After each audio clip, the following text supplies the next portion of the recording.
எபேசு நிருபத்திலிருந்து தான் தொடர்ந்து செய்து கொண்டு இருக்கிறோம். ஆண்டவருடைய வார்த்தையை நாம் கேட்டுக்கொண்டு இருக்கிறோம். அல்லேலூயா. கடந்த வாரம் இந்த வார்த்தைகளை நாம் கேட்கும் பொழுது, கடந்த வாரத்தில் ஒரு 3 காரியங்களை குறித்து வேதத்தின் வெளிச்சத்தில் பார்ப்பதற்கு ஆண்டு நமக்கு கிருபை தந்தார். அல்லேலூயா. தேவ அழைப்பின் நம்பிக்கை, தேவ சுதந்திரத்தினுடைய ஐஸ்வர்யம் என்று சொல்லி என்ன செய்தோம் நாம் பார்த்தோம்.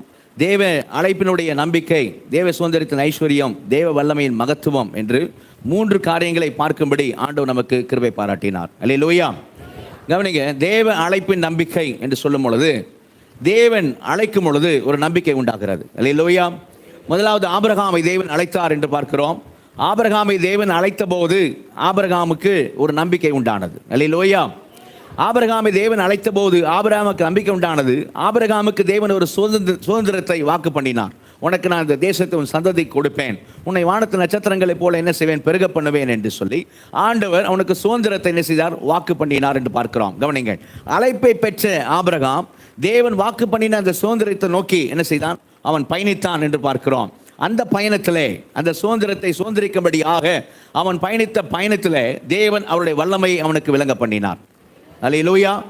சரீரம் செத்து போனது என்று சொல்லக்கூடிய ஒரு மனிதனாலே பிள்ளை பெறும்படியாக ஆண்டவர் செய்தார். அல்லேலூயா. வாக்கு பண்ணினவர் உண்மையிலவராக அந்த வாக்கு தத்தங்களை ஆபிரகாமுக்கு நிறைவேற்றுவராய் காணப்பட்டார். அல்லேலூயா. அதே போல இஸ்ரேல் மக்களுக்கு தேவன் அழைப்பை கொடுத்தார். அல்லேலூயா. இஸ்ரேல் மக்கள் எகிப்திலே அடிமைத்தனத்தில் இருக்கிறவர்களுக்கு தேவன் அழைப்பை கொடுக்கும் பொழுது அவர்களுக்குள்ளே நம்பிக்கை உண்டானது. அல்லேலூயா. அவர்களுக்கும் சுதந்திரத்தை தேவன் வாக்கு பண்ணினார். பாலும் தேனும் ஓடுகிற தேசமாகிய கானான் தேசத்தை, சுதந்திரத்தை அவர்களுக்கு ஆண்டவர் வாக்கு பண்ணினார். தேவ அழைப்பினால் இஸ்ரேல் ஜனங்களுக்கு அவர்களுடைய முற்பிதா ஆபிரகாமை போல அவர்களுக்கு நம்பிக்கை உண்டானது. சுதந்திரம் கானான் தேசத்தை நோக்கி என்ன செய்தார்கள், அவர்கள் பயணித்தார்கள். போகிறதான அந்த பயணத்திலே, வழியிலே தேவன் தன்னுடைய வல்லமையை அவர்களுக்கு விளங்க பண்ணினார். அல்லேலூயா. அல்லேலூயா. ஆபிரகாமை அழைத்தார், நம்பிக்கை உண்டானது, பயணித்தான். பயணத்திலே அந்த சுதந்திரத்தை அடையும்படியான பயணத்திலே வல்லமை விளங்க பண்ணினார். இஸ்ரேல் ஜனங்களை அழைத்தார், அடிமைத்தனத்தில் விடுதலையாக்கினார், அவர்களுக்கு சுதந்திரத்தை வாக்கு பண்ணினார். அவர்கள் பயணித்தார்கள். அந்த பயணத்திலே அவர்களுக்கு வல்லமை விளங்க பண்ணினார். உங்களை என்னையும் அந்தகார இருளிலிருந்து ஆச்சரியமான ஒளியினிடத்திற்கு தேவன் அழைத்திருக்கிறார். அந்த அழைப்பினால் நமக்கு நம்பிக்கை உண்டாயிருக்கிறது. நமக்கு பரம கானானாகிய மோட்சத்தை, பரலோகத்தை வாக்கு பண்ணியிருக்கிறார். அந்த பரலோகத்தை நோக்கி நாம் பயணம் செய்து கொண்டிருக்கிறோம். இந்த பயணத்திலே அவருடைய வல்லமை நமக்கு தேவன் விளங்க பண்ணி கொண்டிருக்கிறார். அல்லேலூயா. அல்லேலூயா. இதை தான் செய்தோம். நாம் கடந்த வாரம் பார்ப்பதற்கு ஆவியானவர் நமக்கு கிருபை பாராட்டினார். அல்லேலூயா.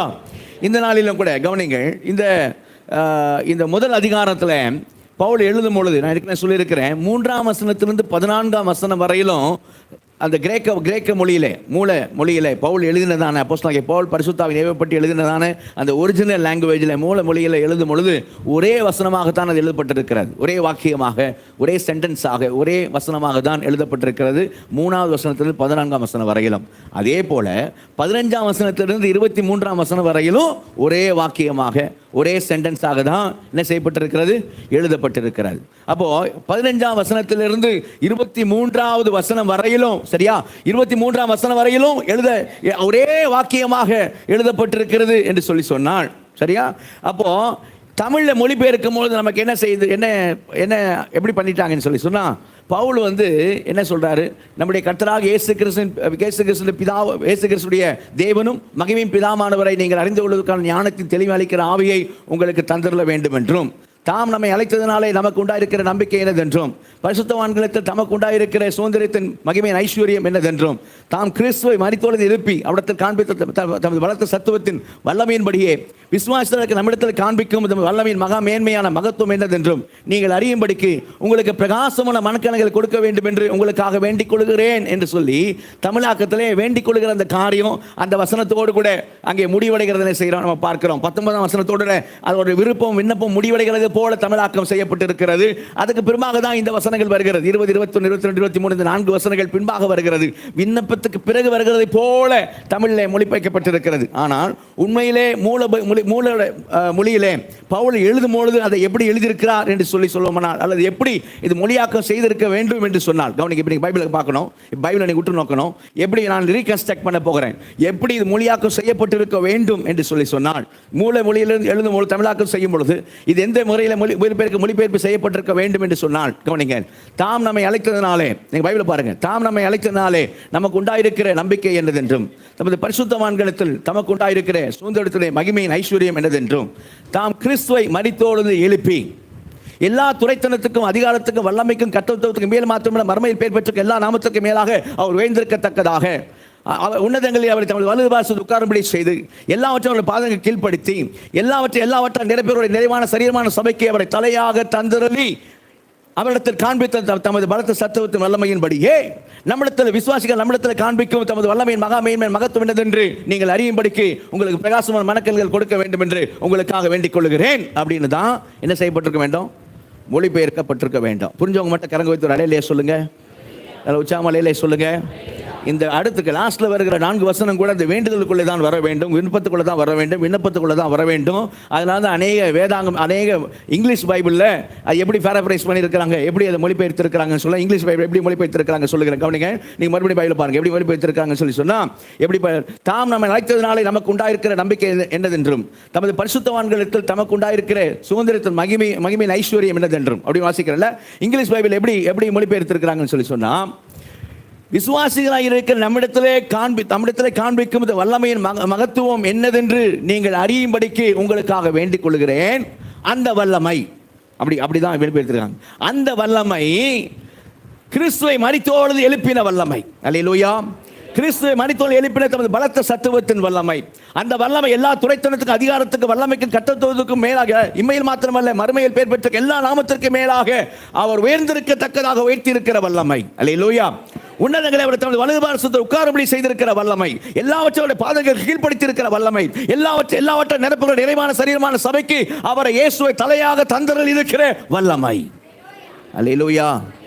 அப்படிதான் அந்த வல்லமை தான் என்ன பண்ணிருக்கு, பின்வரும் காரியங்களில் சொல்லியிருக்கு. அதனால தான் இன்றைக்கு நாம தேவ வல்லமையின் மகத்துவம் என்கிறதான தலைப்பில் தான் கடந்த வாரம் 3 பாயிண்ட்ல 3வது பாயிண்டா பார்த்த காரியத்தை இன்னைக்கு மெயினாக என்ன செய்ய போகிறோம், நம்ம பார்க்க போகிறோம். தேவ வல்லமையின் மகத்துவம் என்கிறதான தலைப்பின் கீழாக இன்றைக்கு நாம் ஆண்டோடைய வார்த்தையை கேட்க போகிறோம்.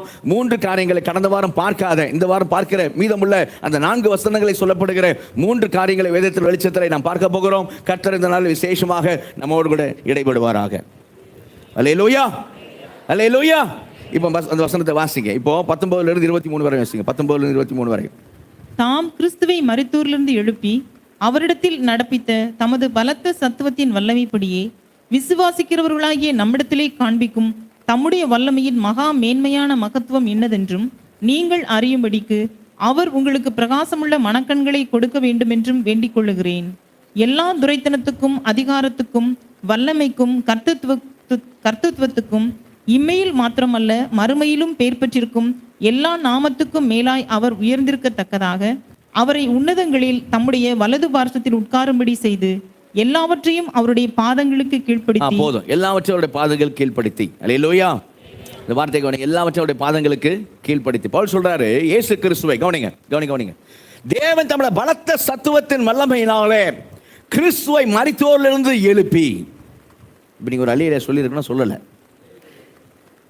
தேவன் தமது பலத்த சத்துவத்தின் வல்லமையின்படியே கிறிஸ்துவை மரித்தோரிலிருந்து எழுப்பி, அல்லேலூயா, எல்லா துரைத்தனத்திற்கும் அதிகாரத்திற்கும் வல்லமைக்கும் கர்த்தத்துவத்துக்கும் இம்மையில் மாத்திரமல்ல மறுமையில் பேர் பெற்றிருக்கும் எல்லா நாமத்திற்கும் மேலாக அவர் உயர்ந்திருக்கத்தக்கதாக. அல்லேலூயா. முதல் காரியம் என்ன? 3 காரியம் பார்க்க போறோம் சொன்ன. முதல் காரியம், உயர்த்தப்பட்டிருக்கிறார். அல்லேலூயா. உயர்த்தப்பட்டிருக்கிறார். 2வது, உன்னதத்தில் இருக்கிறார். 3வது, உடலோடு கூட இணைந்திருக்கிறார். அல்லேலூயா. உடலோடு கூட ஐக்கியமாக இருக்கிறார். அல்லேலூயா. உயர்த்தப்பட்டிருக்கிறார் என்று சொல்லும் பொழுது அந்த வசனம் சொல்லுகிறது எல்லாவற்றுக்கும் மேலாக. அல்லேலூயா. இயேசு உயர்ந்திருக்கத்தக்கதாக எல்லாவற்றையும் அவருடைய பாதங்களுக்கு கீழ்ப்படுத்தி பிதாவாகிய தேவன் செய்திருக்கிறார்.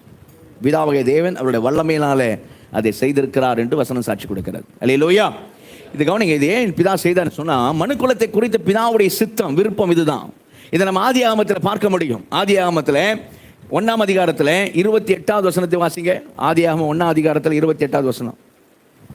பின்பு தேவன் அவர்களை நோக்கி, நீங்கள் பலுகி பெருகி, அந்த வார்த்தைகளை கவனிங்க, நீங்கள் பலுகி பெருகி பூமியை நிரப்பி அதை கீழ்ப்படுத்தி சமுத்திரத்தின் மச்சங்களையும் ஆகாயத்து பறவைகளையும் பூமியின் மேல் நடமாடுகிற சகல ஜீவ ஜந்துக்களையும் ஆண்டு கொள்ளுங்கள் என்று சொல்லி தேவன் அவர்களை தேவன் மனுக்குலத்தை ஆசீர்வதித்தார். அல்லேலூயா. தேவன் மனுக்குலத்தை ஆசீர்வதிக்கும் பொழுது தேவன் சொன்ன வார்த்தைகள், முக்கியமான 3 வார்த்தைகளை அங்கே நாம் பார்க்க முடிகிறது. முக்கியமான 3 வார்த்தைகள் அங்கே இருக்கிறது பார்க்க முடியுது. அதுல ஒரு வார்த்தை தான் என்னன்னு சொன்னா, நீங்கள் பலுகி பெருகி பூமியை நிரப்பி அதை கீழ்ப்படுத்தி. அல்லேலூயா. மனுக்குலமே, இந்த பூலோகத்தை, பூமியை நான் உனக்கு தருகிறேன், நீ என்ன செய்யணும்? அதை கீழ்ப்படுத்த வேண்டும் என்று கொடுத்தார். ஆனால் ஆதாம் ஏவாள் என்ன செய்தார்கள்? பாவத்தினாலே மனுக்குலம் வீழ்ந்தது. சாத்தான் இடத்துல எல்லாவற்றையும் என்ன செய்தார்கள்? இழந்து போனார்கள். பாவத்தின் விளைவாகிய, பாவத்தின் சம்பளமாகிய மரணம் என்ன செய்து உலகத்துக்குள்ளே வந்தது. தேவ சித்தம் அங்கே நிறைவேறாமல் போனதை பார்க்கிறோம். அதனால்தான் தேவன் தன்னுடைய ஒரே பேரான குமாரனையே தேவன் மாம்சத்தில் வெளிப்பட்டார். நல்ல கரங்க சொல்லுவோமா? அல்லேலூயா. தன்னுடைய குமாரனையே, வசனம் சொல்லுகிறது ரோமர் 8:3, தன்னுடைய குமாரன் நியாயப்பிரமாணம் செய்யக்கூடாது, தேவனே செய்யும்படிக்கு தன்னுடைய குமாரனை பாவ மாம்சத்தின் சாயலாகவும் பாவத்தை போக்கும் பலியாகவும், பாவ மாம்சத்தின் சாயலாகவும் பாவத்தை போக்கும் பலியாகவும் அனுப்பி மாம்சத்திலே பாவத்தை ஆக்கினைக்குள்ளாக தீர்த்தார். அல்லேலூயா. அப்ப இயேசு கிறிஸ்து வருமா சொன்னாரே, என்னில் பாவம் உண்டு என்று உங்களில் யார் சொல்லக்கூடும்? இதோ உலகத்தின் அதிபதி வருகிறான், அவனுக்கு என்னிடத்துல என்கிட்ட ஒண்ணு இல்லை. உங்களில் பாவம் உண்டென்று, என்னிடத்தில் பாவம் உண்டென்று யார் சொல்லக்கூடும்? பரிசுத்தமாக இருந்தார். பரிசுத்தம் அவர்தான் பரிசுத்தம். அல்லேலூயா. இல்லையா? அப்படி பாவத்தை மேற்கொண்டவராக, அல்லேலூயா, சாத்தானை ஜெயித்தவராக மரணத்துக்கு அதிகாரியான பிசாசானவனை தான் மரணத்தினாலே அழிக்கும்படிக்கும், ஜீவகாலமெல்லாம் மரண பயத்தினாலே அடிமைத்தனத்துக்குள்ளான யாவரையும் விடுதலை பண்ணும்படிக்கு அவர் மாம்சத்தில் வெளிப்பட்டார். மரணத்துக்கு அதிபதியாக பிசாசானவனை மரணத்தினாலே அழிக்கும்படிக்கும். அல்லேலூயா. அப்ப இயேசு பாவத்தை ஜெயித்தார், பிசாசை ஜெயித்தார், அவர் எல்லா மரணத்தை ஜெயித்தார், எல்லாவற்றின் மேலும் இயேசு ஜெயம் கொண்டார். முந்தின ஆதாம் எல்லாவற்றையும் இழந்து போகிறான், பாவத்தில் விழுந்து போகிறான். முந்தின ஆதாம் செய்யாததை பிந்தின ஆதாம் இயேசு கிறிஸ்து செய்து காண்பித்தார். அல்லேலூயா. பிதாவின் சித்தத்தை நிறைவேற்றாமல் போனா முந்தின ஆதாம், ஆனால் அதே சித்தத்தை பிந்தின ஆதாம் வந்து நிறைவேற்றி காண்பித்தார். அல்லேலூயா. அதான் அங்கே கொலோசியர்ல நீங்க வாசித்து பாருங்க. கொலோசியர் 2ஆம் அதிகாரத்தில், கொலோசியர் 2ஆம் அதிகாரம் 14-15 வசனங்கள் வாசிங்க. கொலோசியர் 2ஆம் அதிகாரம் 14-15 வசனங்கள். நமக்கு எதிரடியாகவும் கட்டளைகளால் நமக்கு விரோதமாகவும் இருந்த கையெழுத்தை குலைத்து அதை நடுவில் இராதபடிக்கு எடுத்து சிலுவையின் மேல் ஆணி அடித்து துரைத்தனங்களையும் அதிகாரங்களையும் உரிந்து கொண்டு வெளியரங்கமான கோலமாக்கி அவைகளின் மேல் சிலுவையிலே வெற்றி சிறந்தார். ஏன் உங்களுக்கு அல்லேலூயா வரல? அவைகளின் மேல், எல்லாவற்றின் மேல் துரைத்தனங்களை அதிகாரங்களை உரிந்து கொண்டு வெளியரங்க கோலமாக்கி அவைகளின் மேல் சிலுவையிலே இயேசு வெற்றி சிறந்தார். அல்லேலூயா. இயேசு வெற்றி சிறந்தார். ஆதாம் தோற்று போனான், முந்தின ஆதாம் தோற்று போனான், மனுக்குலம் எழுந்து போனது. ஆனால் தேவன் மாம்சத்தில் வந்து, தேவன் மனிதனாக வந்து அந்த மனிதன் செய்ய வேண்டியதை அவர் செய்து முடித்தார். அல்லேலூயா. அவர் எல்லாவற்றும் மேல் என்ன செய்தார்? வெற்றி சிறந்தார்.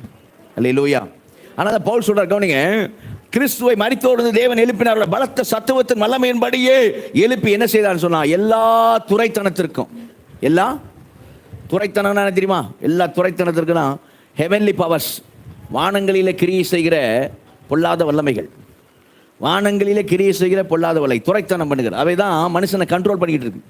மனுக்குலத்தை அதான் என்ன பண்ணிட்டு இருக்கு? கண்ட்ரோல் பண்ணிக்கிட்டு இருக்கு. அப்படிப்பட்ட வானத்தில் கிரியை செய்கிற அந்த பொல்லாத வல்லமைகள், பொல்லாத கிரியைகள், பொல்லாத காரியங்கள், அவைகள் எல்லா துரைத்தனங்கள், அதிகாரங்கள், எர்த்லி பவர்ஸ், அது ஹெவன்லி பவர்ஸ், இது எர்த்லி பவர்ஸ். பூமியில் அதிகாரத்தில் இருக்கிறவங்க எல்லாரையும் அவங்க தான் அதை கண்ட்ரோல் பண்ணிக்கிட்டு இருக்கு. அதிகாரத்தில் இருக்கிறவங்க எர்த்லி பவர்ஸ். ஃபர்ஸ்ட் இது சொல்லணும்னு சொன்னால் பிரின்சிபாலிட்டி அப்படின்னு சொல்லுவோம். முதல் வார்த்தை துரைத்தனங்கள். பிரின்சிபாலிட்டினா புரியுதா? ஸ்கூலில் பிரின்சிபல் இருப்பார், கரஸ்பாண்டன்ட் ஒருத்தர் இருப்பார், 4 ஸ்கூலில் வச்சிருப்பார் கரஸ்பாண்டன்ட். 4 ஸ்கூலுக்கு அவர் தான் கரஸ்பாண்டன்ட் இருப்பார். சரியா? அந்த கரஸ்பாண்டன்ட் இடத்துல சாத்தான வச்சுக்கிடுங்க. 4 ஸ்கூலுக்கு கரஸ்பாண்டன்ட், ஆனால் ஒவ்வொரு ஸ்கூலுக்கு ஒரு பிரின்சிபல் போட்டிருப்பார். பிரின்சிபல், அந்த பிரின்சிபல் தான் என்ன செய்வார்? எல்லாத்தையும் டிசைட் பண்ணுவார். இதை இன்னைக்கு இதான் ஆர்டர்னு அவர் ஆர்டர் கொடுப்பார். பிரின்சிபல் அவர்கிட்ட கரஸ்பாண்டோட கலந்து ஆலோசித்து அந்த பிரின்சிபல்னு சொல்கிற ஸ்கூலில் அந்த மாதிரி தான் வானத்தில் இருக்கிறதான பொல்லாத காரியங்கள், பிரின்சிபாலிட்டிஸ், துரைத்தனங்கள். அதுக்கப்புறம் பூமியில் உள்ள அதிகாரங்கள், அதான் நாங்கள் சொல்கிறார் எல்லா துரைத்தனத்துக்கு அதிகாரத்துக்கு வல்லமைகள், என்னப்பா எப்படிப்பட்ட எல்லா தீய சக்திகள், இந்த பூமியில் கிரியை செய்கிற எல்லா தீய சக்திகள். அவர் சொல்றாரு எல்லா துணைத்தனத்துக்கும் அதிகாரத்துக்கும் வல்லமைக்கும் கர்த்தத்துவத்துக்கும். கர்த்தத்துவம்னா லார்ட்ஸ், லேண்ட்லார்ட் அப்படிங்கிறதுல. லேண்ட்லார்ட்னா யாரு? நில சொந்தக்காரர்கள் தான் லேண்ட்லார்டுங்கிறோம், லார்டு. சரிங்களா? அப்படின்னா ஏன் அந்த அந்த அங்கே கர்த்தத்துவம் போட்டிருக்குன்னு தெரியுமா? இந்த ஏரியா எனக்கு சொந்தம், இந்த ஜனம் எனக்கு சொந்தம் அப்படின்னு சொல்கிறாரு பாருங்க, பலவான். அப்படிப்பட்ட காரியங்கள், அப்படிப்பட்ட விக்கிரக வல்லமைகள். பவுல் சொல்றார் எல்லா துரைத்தனத்துக்கும் அதிகாரத்துக்கும் வல்லமைக்கும் கர்த்தத்துவத்துக்கும் இம்மையில் மாத்திரமல்ல மறுமையில் பேர் பெற்றிருக்கும் எல்லா நாமத்திற்கு மேலாக அவர் உயர்ந்திருக்கத்தக்கதாக. அல்லேலூயா. கவனி இந்த வார்த்தை ஏன் சொல்றாரு தெரியுமா? வேத பண்டிதர் எப்படி இதை பார்க்குறாங்கன்னா, பவுல் இந்த இடத்துல 15ஆம் வசனத்தில் பார்த்தீங்கன்னா சொல்றாரு, நான் உங்களுடைய விசுவாசத்தை அன்பையும் குறித்து, நம்ம கர்த்தராகிய இயேசு கிறிஸ்துவின் மேலே உள்ள உங்கள் விசுவாசத்தை பரிசுத்தவான் எல்லார் மேலேயும் உள்ள உங்கள் அன்பை குறித்து நான் என்ன பைபிள் போட்டிருக்கு, என்ன போட்டிருக்கு?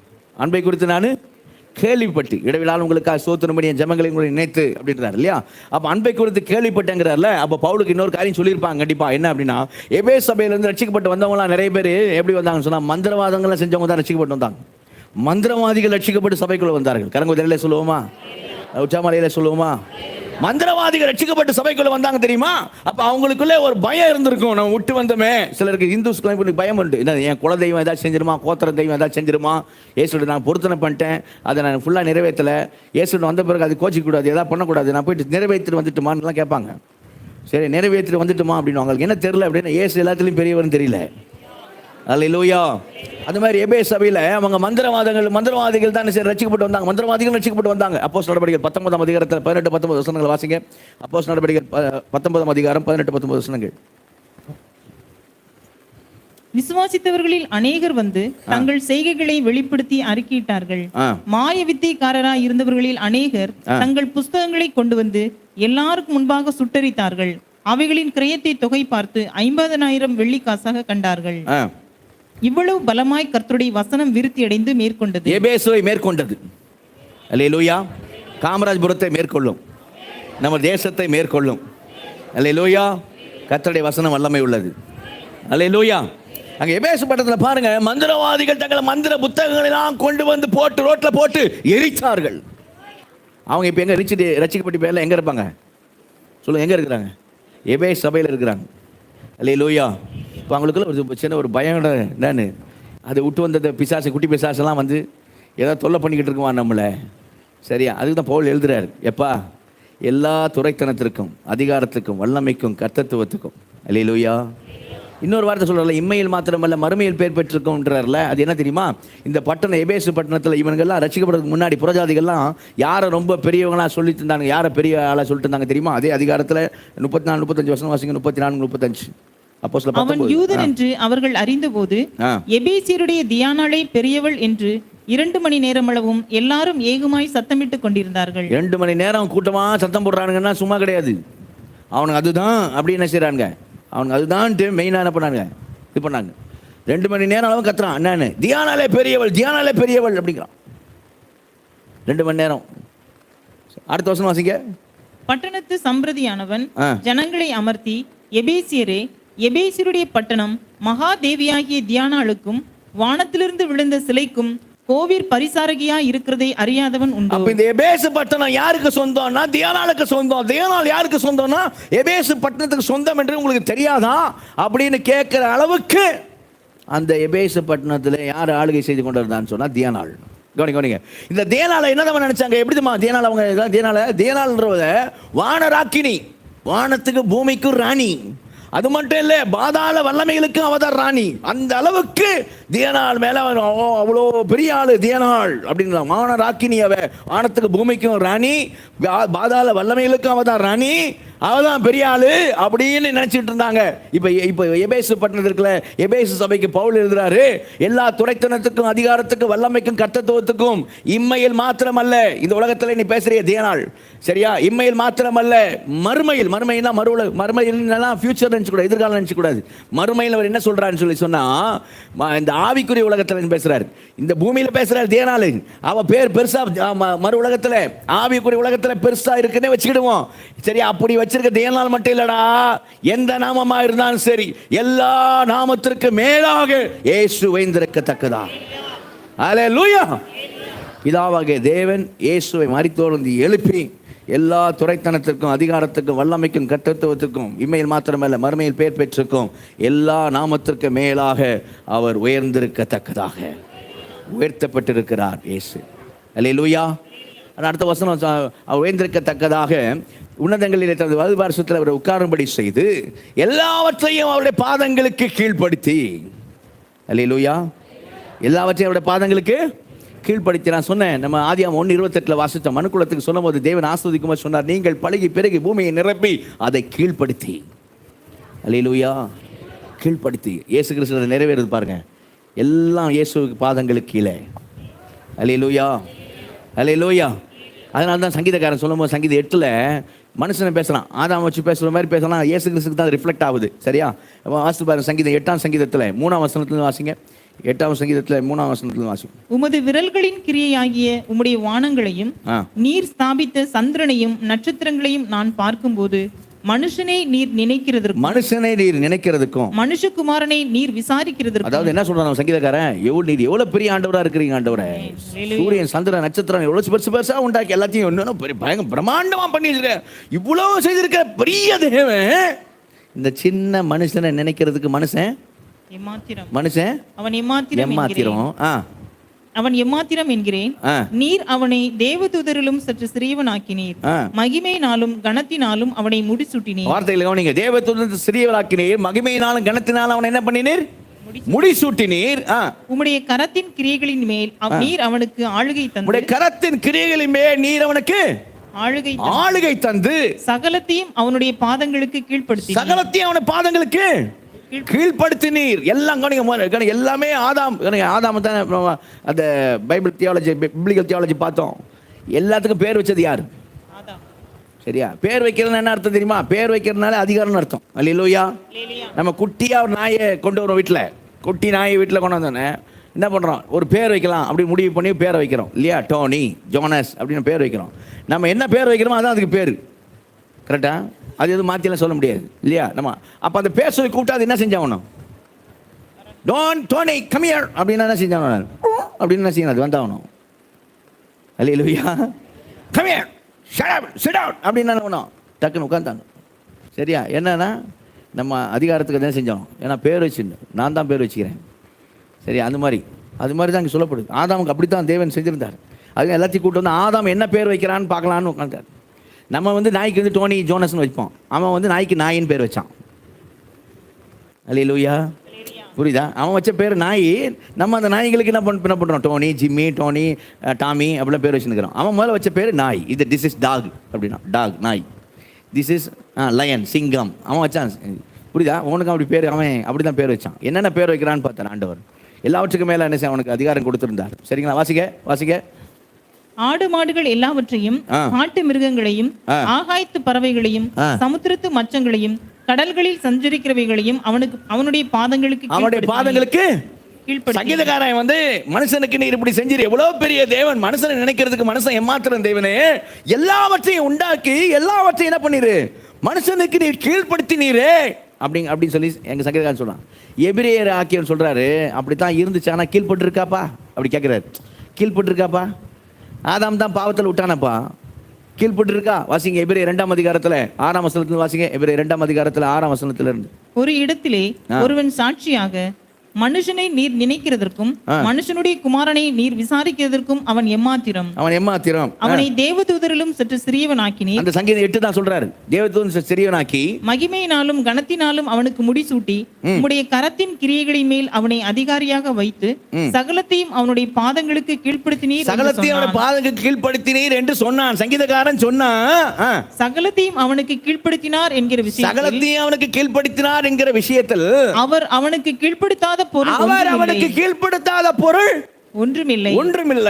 அப்படி இருந்தும் இன்னும் அவனுக்கு சகலமும் கீழ்ப்பட்டிருக்க காணோம். ஏன் மனுஷன் விட்டான்? கோட்டை விட்டான், பிசாசுகிட்ட கோட்டை விட்டான், கீழ்ப்பட்டிருக்க காணோம்.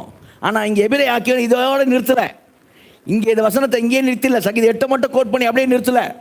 அடுத்த வார்த்தை ஆரம்பிக்கிறார் பாருங்க, கீழ்பட்டிருக்க காணோம், மனுஷன் கீழ்பட்டிருக்க காணோம் என்றாலும். கரங்க தலையில சொல்லுவோமா? உச்சாமலையில சொல்லுவோமா? அல்லேலூயா. இப்ப சொல்றாரு பாருங்க, யாரை பத்தி பேசுறாரு பாருங்க. என்றாலும் வாசிங்க. என்றாலும் தேவனுடைய கிருபையினால் ஒவ்வொருவருக்காகவும் மரணத்தை ருசி பார்க்கும்படிக்கு தேவதூதரிலும் சற்று சிறியவராக்கப்பட்டிருந்த இயேசு மரணத்தை உத்தரித்த நிமித்தம் மகிமையினாலும் கனத்தினாலும் முடிசூட்டப்பட்டதை காண்கிறோம். ஆமென். அல்லேலூயா. அல்லேலூயா. அல்லேலூயா. மனுஷன் கோட்டை விட்டான், ஆனா மனுஷகுமாரன் ஜெயித்தார். அல்லேலூயா. அல்லேலூயா. தேவகுமாரன் மனுஷகுமாரனா வந்தார். அல்லேலூயா. அல்லேலூயா. மகிமையினாலும் கனத்தினாலும் முடிசூட்டப்பட்டதை நம்ம காண்கிறோம். எல்லாம் இப்போ அவருடைய பாதத்துக்கு கீழே. அல்லேலூயா. கவனிங்க, எல்லாம் பாதத்துக்கு கீழே என்ன எப்படி தெரியுமா? எல்லாம் பாதத்துக்கு கீழே என்னன்னா எல்லாவற்றுக்கும் எனக்கு காலம் எல்லாவற்றுமே பாதத்தை வச்சு அவர் ஆளுகை செய்கிறார். நல்லா கரங்குத்தி அல்லையிலே சொல்லுங்க, உற்சாகமாலேயே சொல்லுங்க. எல்லாம் ஒரு பாதத்துக்கு கீழே, எல்லா துறைத்தனம், எல்லா அதிகாரம், எல்லா வல்லமை, எல்லா கர்த்தத்துவம் இயேசுவின் பாதத்துக்கு கீழே இயேசு காலை வச்சு ஆளுகை செய்கிறார். அல்லேலூயா. நீங்க சரியா புரிஞ்சுக்கணும் வைங்களேன். பழைய ஏற்பாட்டில் யோசுவா தான் தேசத்தை சுதந்திரிக்கிறது போனான். யோசுவா சேனை தான் கானான் தேசத்தை சுதந்திரிச்சாங்க.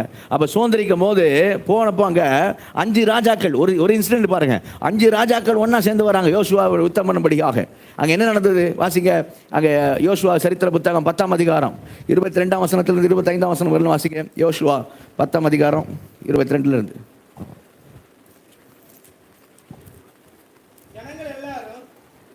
வாசிங்க. இல்லை அப்பொழுது யோசுவா 22லேருந்து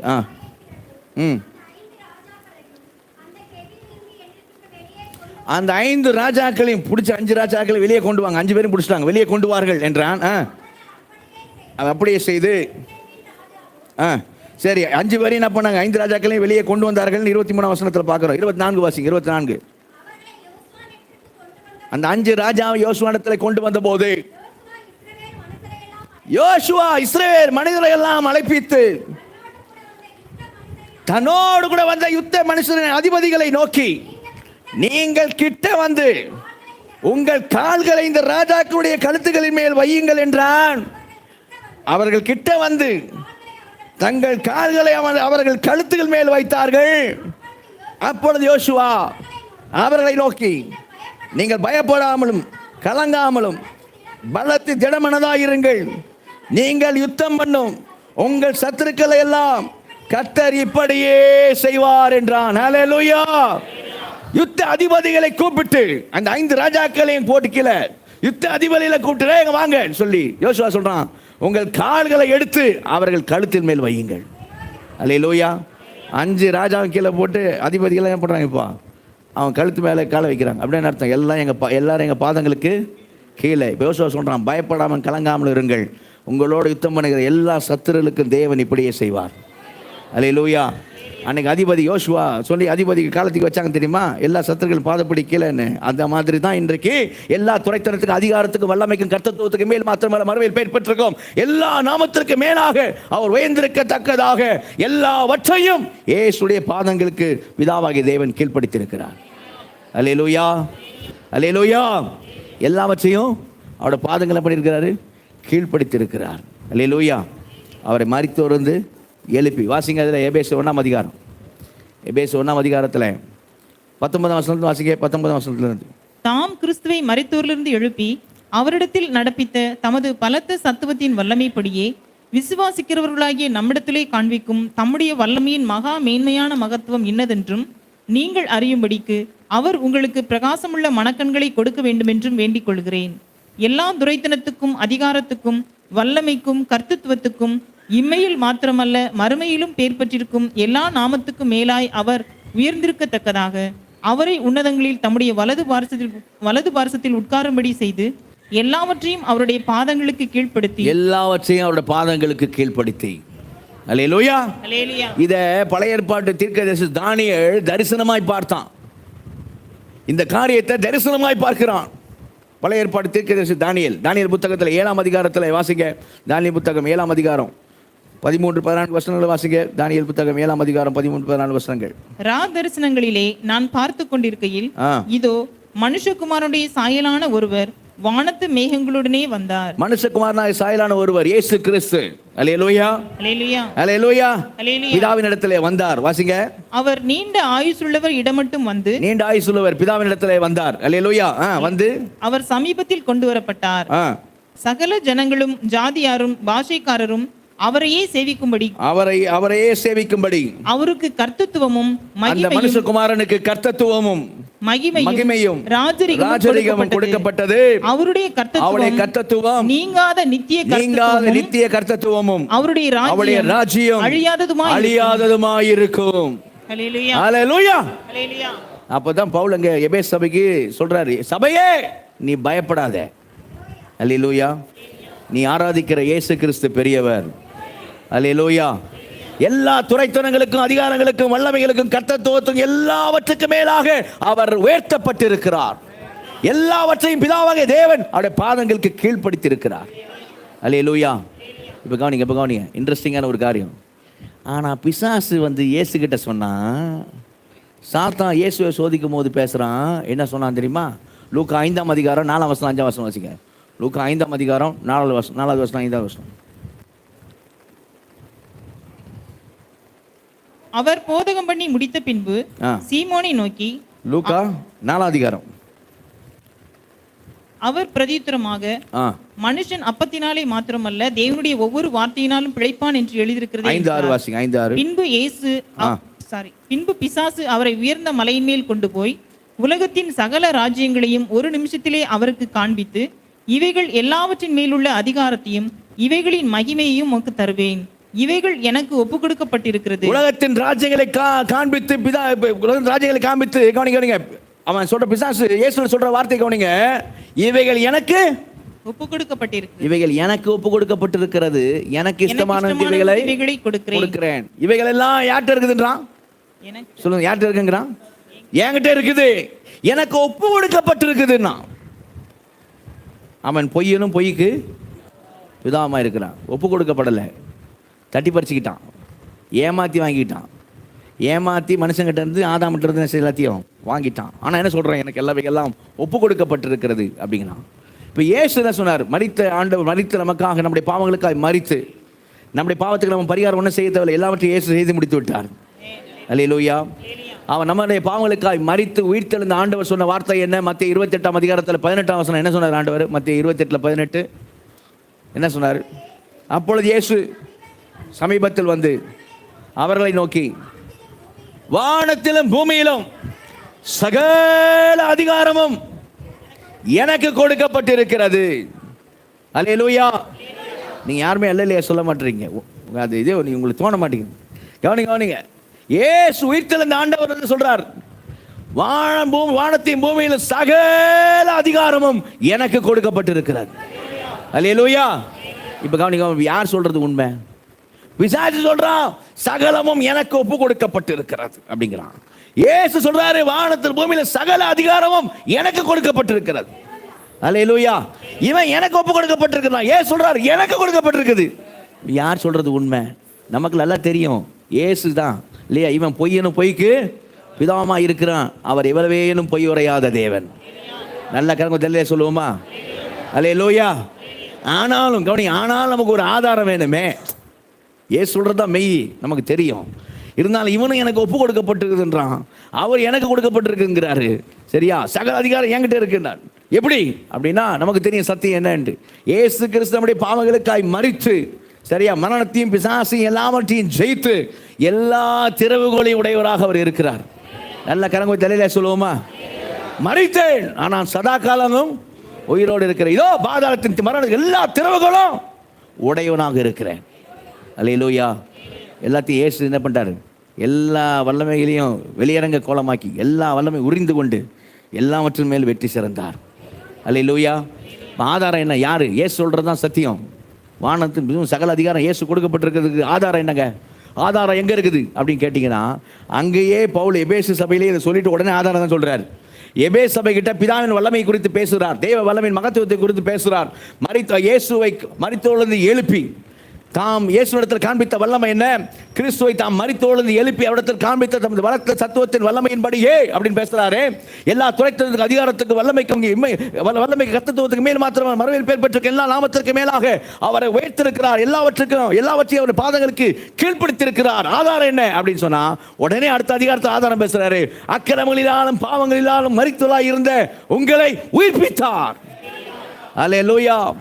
2ஆம் வசனம் 3ஆம் வசனம் பாருங்க எப்படி சொல்லுதுன்னு.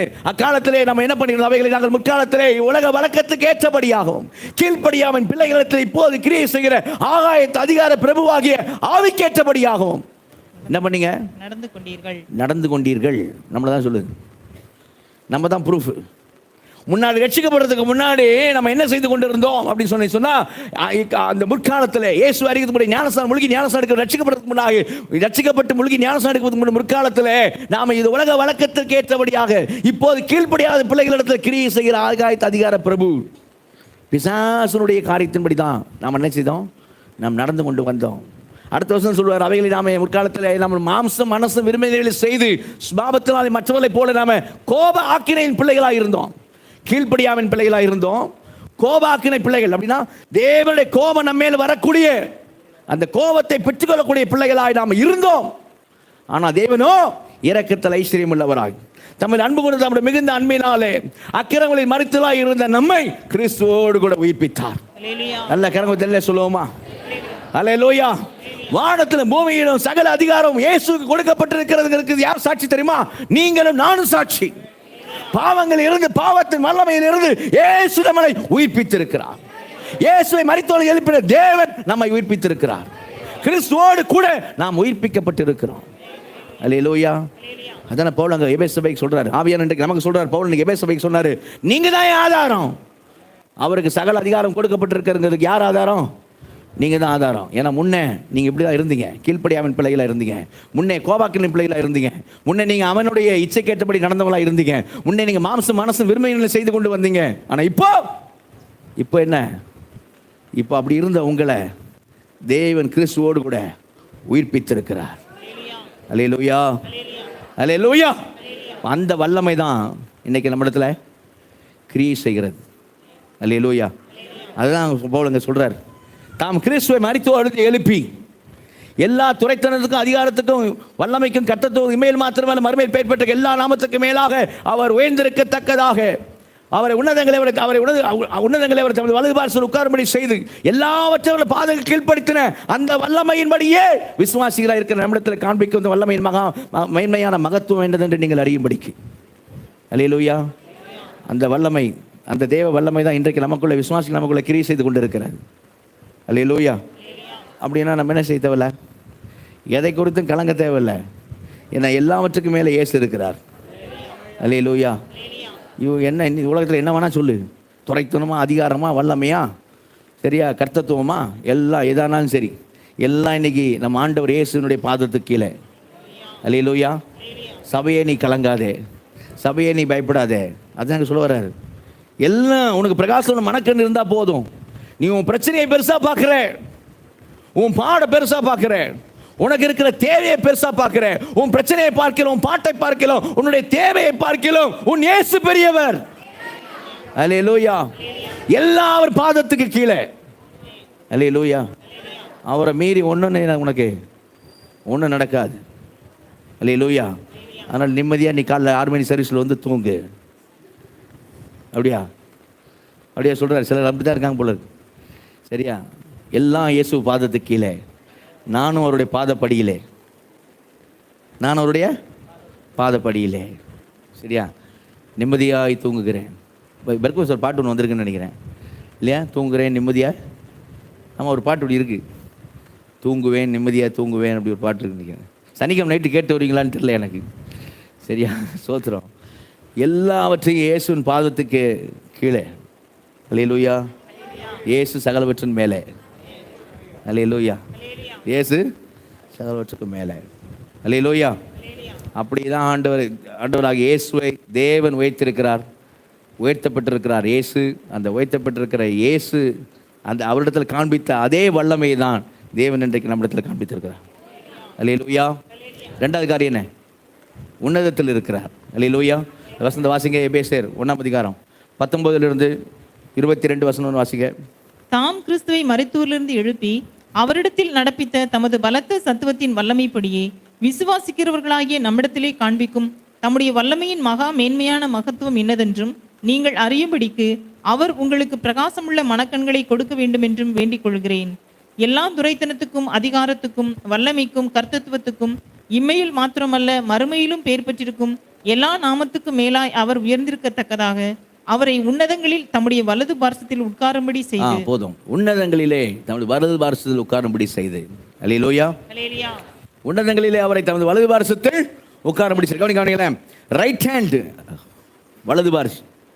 ஒரு ஆளை ஒருத்தர், பெரியவர் ஒருத்தர், நல்ல மேன்மையில் இருக்கக்கூடிய ஒருத்தர், அவருக்கு ஈக்குவலாக தனது வலது பார்சத்தில் ஒருத்தர் உட்கார வைக்கிறாரு அப்படின்னா என்ன அர்த்தம்னா, இவர் அவரை கனப்படுத்துகிறார்.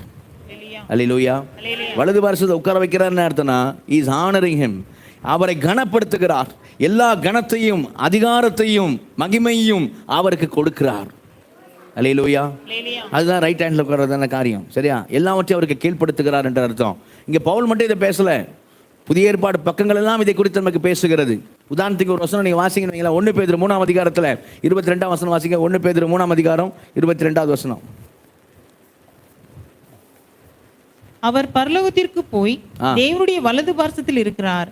தேவதூதர்கள், அவர் இயேசு கிறிஸ்து பரலோகத்திற்கு போய் தேவனுடைய வலது பார்சத்தில் இருக்கிறார். தேவதூதர்களும் அதிகாரங்களும் வல்லமைகளும் அவருக்கு கீழ்ப்பட்டு இருக்கிறது. நல்ல கரங்க சொல்லுவோமா? எல்லாம் இயேசுவுக்கு கீழ்ப்பட்டு இருக்கிறார். அவர் தேவனுடைய வலது பார்சத்தில் இருக்கிறார். அல்லேலூயா. விசுவாச பிரமாணத்தில் அதை சொல்றோம். அவர் எங்க இருக்கிறாரு? தேவனுடைய வலது பார்சத்தில் இருக்கிறார். அல்லேலூயா. இதை நம்ம சரியாய் புரிந்து கொள்வதற்கு அப்படி சொல்லாமல் ஓரளவுக்கு புரிந்து கொள்வதற்கு பழைய ஏற்பாட்டு பரிசுத்தவானாகிய யோசேப்பை குறித்து நம்ம பார்த்தோம் வைங்களேன். யோசேப்பை பார்வோன் உயர்த்த வைக்கிறான். அல்லேலூயா. யோசேப்பை பார்வோன் உயர்த்தி வைக்கிறதான அந்த காரியத்தை நீங்கள் பார்த்தீங்கன்னா வாசிங்க. ஆதியாகமம் 41 40 வசனத்திலிருந்து 44 வசனம் வாசிங்க. பார்வோன் யோசேப்பிடத்தை சொல்லுகிற காரியத்தை பாருங்க. ஆதியாகமம் 41 40 வசனத்திலிருந்து 44 வசனம் வரையிலும். நீ என் அரமனைக்கு அதிகாரியாய் இருப்பாய், உன் வாக்கின்படியே என் ஜனங்கள் எல்லாரும் அடங்கி நடக்க. பார்வோன் சொல்றான் யோசேப்பு கிட்ட, சரியா, நீ அதிபதியா இருப்பா, என் ஜனங்கள் எல்லாரும் உனக்கு அடங்கி நடக்க கடவர்கள். சிங்காசனத்தில் மாத்திரம் உன்னிலும் நான் பெரியவனாய் இருப்பேன். சிங்காசனத்தில் மாத்திரம் உன்னில் நான் பெரியவனாய் இருப்பேன். இன்னும் பார்வோன் யோசேப்பை நோக்கி, பார், எகிப்து தேசம் முழுமைக்கும் உன்னை அதிகாரியாக்கினேன் என்று சொல்லி, பார்வோன் தன் கையில் போட்டிருந்த தன் முத்திரை மோதிரத்தை கழற்றி அதை யோசேப்பின் கையிலே போட்டு மெல்லிய வஸ்திரங்களை அவனுக்கு உடுத்தி பொன் சரப்பணியை அவன் கழுத்திலே தரித்து தன்னுடைய 2ஆம் இரதத்தின் மேல் அவனை ஏற்றி தண்டனிட்டு என்று அவனுக்கு முன்பாக கூறுவித்து எகிப்து தேசம் முழுமைக்கும் அவனை அதிகாரியாக்கினான். அல்லேலூயா. எகிப்து தேச அதிபதியாக அதிகாரியாக யோசேப்பு உட்கார்ந்து என்ன மாதிரி காரியம் தெரியுமா? எல்லா ஜனமும் உனக்கு அடங்கி நடக்கணும். சரியா? அடுத்த வசனம் வாசிங்க. பார்வோன் யோசேப்பை நோக்கி, நான் பார்வோன், ஆனாலும் எகிப்து தேசத்தில் உள்ளவர்களில் ஒருவனும் உன் உத்தரவில்லாமல் எகிப்து தேசத்தில் உள்ளவர்கள் ஒருவனும் உன் உத்தரவில்லாமல் தன் கையையாவது தன் காலையாவது என்ன பண்ணக்கூடாது? அசைக்க கூடாது என்றான். அல்லேலூயா. எப்படி சொல்றான் பாருங்க. பார்வோன் சொல்றான் யோசேப்பு, உன்னை கேட்காம கையை காலை கூட என்ன பண்ணக்கூடாது? அசைக்க கூடாது. அல்லேலூயா. அல்லேலூயா. எல்லாரும் உன் அதிகாரத்துக்கு கீழே இருக்கணும். சரியா? அப்படி தான் உயர்த்துறான். இங்கே பார்வோன் யோசேப்பை உயர்த்துறான். வேதம் சொல்லுது, கர்த்தராகிய இயேசு கிறிஸ்துவை பிதாவாகிய தேவன் உயர்த்திருக்கிறார். அல்லேலூயா. உன்னதங்களிலே இவன் எகிப்து தேசத்தில் தான் உட்கார வச்சான். அவர் பைபிள் சொல்லுது, பிதாவாகிய தேவன் இயேசுவை உன்னதங்களிலே தமது வலது பார்சத்தில் உட்காரும்படி செய்து. அல்லேலூயா. இது தீர்க்க தரிசனமாக சங்கீதக்காரன் சொன்னான். சங்கீதம் 110 சங்கீதத்தில் 1 வசனம் வாசிங்க. சங்கீதம் 110 சங்கீதத்தில் 1 வசனம். கர்த்தர் என் ஆண்டவரை நோக்கி, நான் உம்முடைய வார்த்தை கவனிங்க. கர்த்தர் என் ஆண்டவரை நோக்கி. கர்த்தர் ஆண்டவர்ட்ட பேசுறார். கர்த்தர் என் ஆண்டவரை நோக்கி, நான் உம்முடைய சத்துருக்களை உமக்கு பாதபடியாக்கி போடும் வரைக்கும், நான் உம்முடைய சத்துருக்களை உமக்கு பாதபடியாக்கி போடும் வரைக்கும் நீர் என்னுடைய வலது பார்சத்தில் உட்காரும் என்றார். அல்லேலூயா.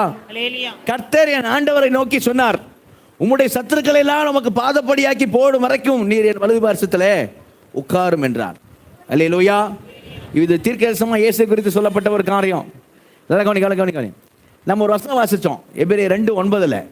தேவ தூதனில் சற்று சீராக்கப்பட்ட இயேசு. அந்த வசனத்தை வாசிங்களேன். எபிரேயர் 2 அதிகாரத்தில் 9 வசனம் வாசிங்க. என்றாலும் அப்படி ஆரம்பிக்கலாம்.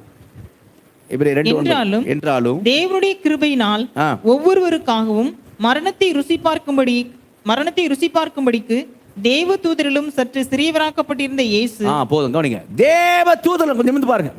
தேவ தூதரில் சற்று சிறியவராக்கப்பட்டிருந்த இயேசு. யெகோவா சாட்சி மன்றம், நாங்கள் யெகோவா சாட்சிலாம் சொல்றாங்களே, அவனுக்கு இந்த வசனத்தை வச்சு என்ன சொல்ல தெரியுமா? எப்படிடா தேவ தூதரில் சற்று சிறியவராக்கப்பட்டவர் எப்படி தேவனாக இருக்க முடியும்? தன்னால் சிருஷ்டிக்கப்பட்ட ஒரு சிருஷ்டிப்பினுடைய காரியத்தை பார்க்கலும் கீழே இறங்கினவர் எப்படி தேவனா இருக்க முடியும் அப்படின்னு சொன்னான். சரியா? அவன் சொல்றது இந்த வசனம் வச்சு. ஏன்னா அங்கேயே போட்டிருக்கு, தேவ தூதரில் சற்று சிறியவராக்கப்பட்டிருந்த இயேசு எப்படி அவர் தேவனாக முடியும் அப்படின்னு கேட்பான். இந்த விஷயம் அவனுக்கு இதில் சொல்ற சத்தியம் என்ன, இயேசு அன்பு என்ன அப்படிங்கிறது என்ன செய்யல தெரியல. அவனை டீல் பண்றதுக்கு இப்படி கேட்பானுங்களுக்கு ஆவியானவர் முந்தின அதிகாரத்திலே பேசுகிறார். கரங்க தெரியல சொல்லுவோமா? முந்தின 1 அதிகாரத்திலே பேசுகிறார். 1 அதிகாரத்திலே பிதாவாகிய தேவன் குமாரனாகிய தேவனை பார்த்து, குமாரனை பார்த்து இயேசு கிறிஸ்து பார்த்து என்னன்னு கூப்பிடுறாரு? 9ஆம் வசனம் என்னன்னு கூப்பிடுறாரு? தேவனே. என்னன்னு கூப்பிடுறாரு? தேவனே. பிதாவாகிய தேவன் இயேசுவை பார்த்து என்னன்னு கூப்பிடுறாரு? தேவனே. அல்லேலூயா. தேவனே அப்படிங்கிறாரு. இவர் எப்படி சொல்றாரு பாருங்க. 13ஆம் வசனம் வாசிங்க. 13ஆம் வசனம் 1ஆம் அதிகாரம் 13ஆம் வசனம். மேலும் நான் உம்முடைய சத்துருக்களை உமக்கு பாதபடியாக்கி போடும் வரைக்கும் நீர் என்னுடைய வலது பார்சத்தில் உட்காரும் என்று. நான் உம்முடைய சத்துருக்களை உமக்கு பாதபடியாக்கி போடும் வரைக்கும் நீர் எனது வலது பார்சத்தில் உட்காரும் என்று தூதர்களில் யாருக்காவது எப்போதாகிலும் அவரு சொன்னதுண்டா?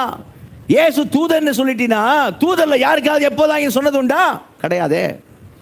யாருக்கு? பிதாவாகிய தேவன் சொன்னதில்ல, தூதர்களுக்கு சொன்னதில்லை இந்த வார்த்தையை. நீர் வலது பார்சத்தில் உட்காரணும் எந்த தூதனுக்கும் சொல்லல. யாருக்கு தான் சொல்லியிருக்கிறாரு? நீர் என்னுடைய குமாரன் என்று நான் உம்மை ஜெனிப்பித்தேன். அல்லேலூயா. குமாரனாகிய தேவனே, பிதாவாகிய தேவனை பார்த்து பேசுறாரு, குமாரன் தேவனை பார்த்து பேசுறாரு. குமாரனாகிய தேவனே நீர் என்னுடைய வலது பார்சத்தில் உட்காரும், உம்முடைய சத்துருக்களை உமக்கு பாதப்படியாக்கி போடும் வரைக்கும் நீர் எனது வலது பார்சத்தில் உட்காரும். அல்லேலூயா. ஏசு எங்க உட்கார்ந்திருக்கிறாரு? பிதாவினுடைய வலது பார்சத்தில். அல்லேலூயா. பிதாவின் வலது பார்சத்தில் இயேசு உன்னதத்தில் இருக்கிறார். அல்லேலூயா. உன்னதத்தில் இருக்கிறனால நமக்கு என்னப்பா காரியம் அப்படி கேட்டிங்கன்னா நமக்கு என்ன காரியம்? என்ன பாருங்க, இயேசுவே இதை பேசுறாரு. இயேசுவே பரிசேயர் வரும்போது பரிசேயர் நிறைய வந்து இயேசுகிட்ட கேள்வி கேட்பாங்க. இயேசு கேள்வி கேட்டார் அவங்கள, இல்லையா? இயேசு கேள்வி கேட்டார். என்ன கேட்டார்? இதுக்கு யோசிச்சு தான் கேட்டார். மத்திய 22ஆம் அதிகாரத்துக்கு வாங்க. 41ஆம் வசனத்திலிருந்து வாசிக்க. மத்திய 22ஆம் அதிகாரம் 41ஆம் வசனத்திலிருந்து. பரிசேயர் கூடியிருக்கையில் இயேசு அவர்களை நோக்கி, கிறிஸ்துவை குறித்து நீங்கள் என்ன நினைக்கிறீர்கள்? அவர் யாருடைய குமாரன் என்று கேட்டார். அவர் தாவீதின் குமாரன் என்றார்கள். அதற்கு அவர், அப்படியானால் தாவீது பரிசுத்த ஆவியினாலே அவரை ஆண்டவர் என்று சொல்லியிருக்கிறது எப்படி? நான் உம்முடைய சத்துருக்களை உமக்கு பாதபடியாக்கி போடும் வரைக்கும் நீர் என்னுடைய வலது பார்சத்தில் உட்காரும் என்று கர்த்தர் என் ஆண்டவரோடே சொன்னார் என்று சொல்லியிருக்கிறானே. தாவீது அவரை ஆண்டவர் என்று சொல்லியிருக்க அவனுக்கு அவர் குமாரனா இருப்பது எப்படி என்றார். என்ன கேட்டாரு? அவன் கேட்ட கேள்விக்கு ஆண்டவர் பதில் சொன்னாரு. ஆண்டவர் கேட்ட கேள்விக்கு அடுத்த வசனம். அதற்கு மாறுத்தரமாக ஒருவனும் அவருக்கு ஒரு வார்த்தையும் சொல்லக்கூடாது இருந்தது. அன்று முதல் ஒருவனும் அவரிடத்தில் கேள்வி கேட்க துணியவில்லை. அதுக்கப்புறம் அவர்கிட்ட என்ன செய்யல? கேள்வியே கேட்கல. அல்லேலூயா. அவர் கேட்ட ஒரு கேள்விக்கு பதில காணோம். அவர் என்ன கேட்டாரு? தாவீது அவரை ஆண்டவர் என்று சொல்லியிருக்க தாவீதுக்கு அவர் குமாரனாக இருப்பது எப்படி? எப்படிப்பா தாவீதின் குமாரன் தாவீதுக்கு ஆண்டவராக இருக்க முடியும்? எப்படி குமாரன் ஆண்டவராக இருக்க முடியும் அப்படி கேட்டார். இதுக்கு என்ன பதில்? பரிசுத்த ஆவியானவர் நமக்கு பதில் கொடுத்திருக்கிறார். அப்போஸ்தலனாகிய பவுலை கொண்டு ரோமர் 1ஆம் அதிகாரத்தில் 4ஆம் வசனம் 5ஆம் வசனம் வாசிக்க. ரோமர் 1ஆம் அதிகாரம் 4ஆவது வசனம் 5ஆவது வசனம்.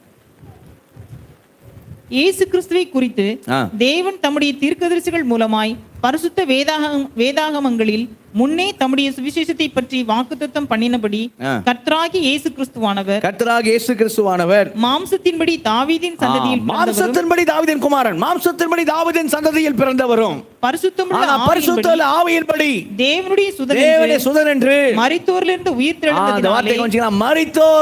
உயிர்த்தெழுந்ததினாலே பலமாய் ரூபிக்கப்பட்ட தேவ குமாரனாய் இருக்கிறார். அல்லேலூயா.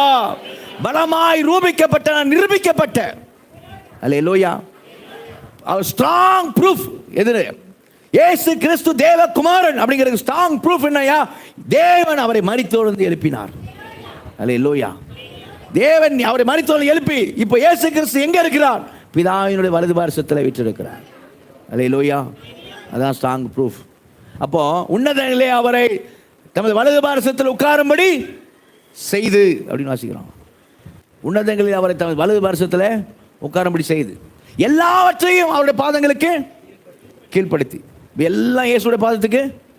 இப்போ பார்வோன் சொன்னதம்மா யோசேப் கிட்ட, நீ கரெக்டாக சொன்னீங்களா பார்ப்போம், செய்தி எல்லாம் கவனிக்கிறீங்களா?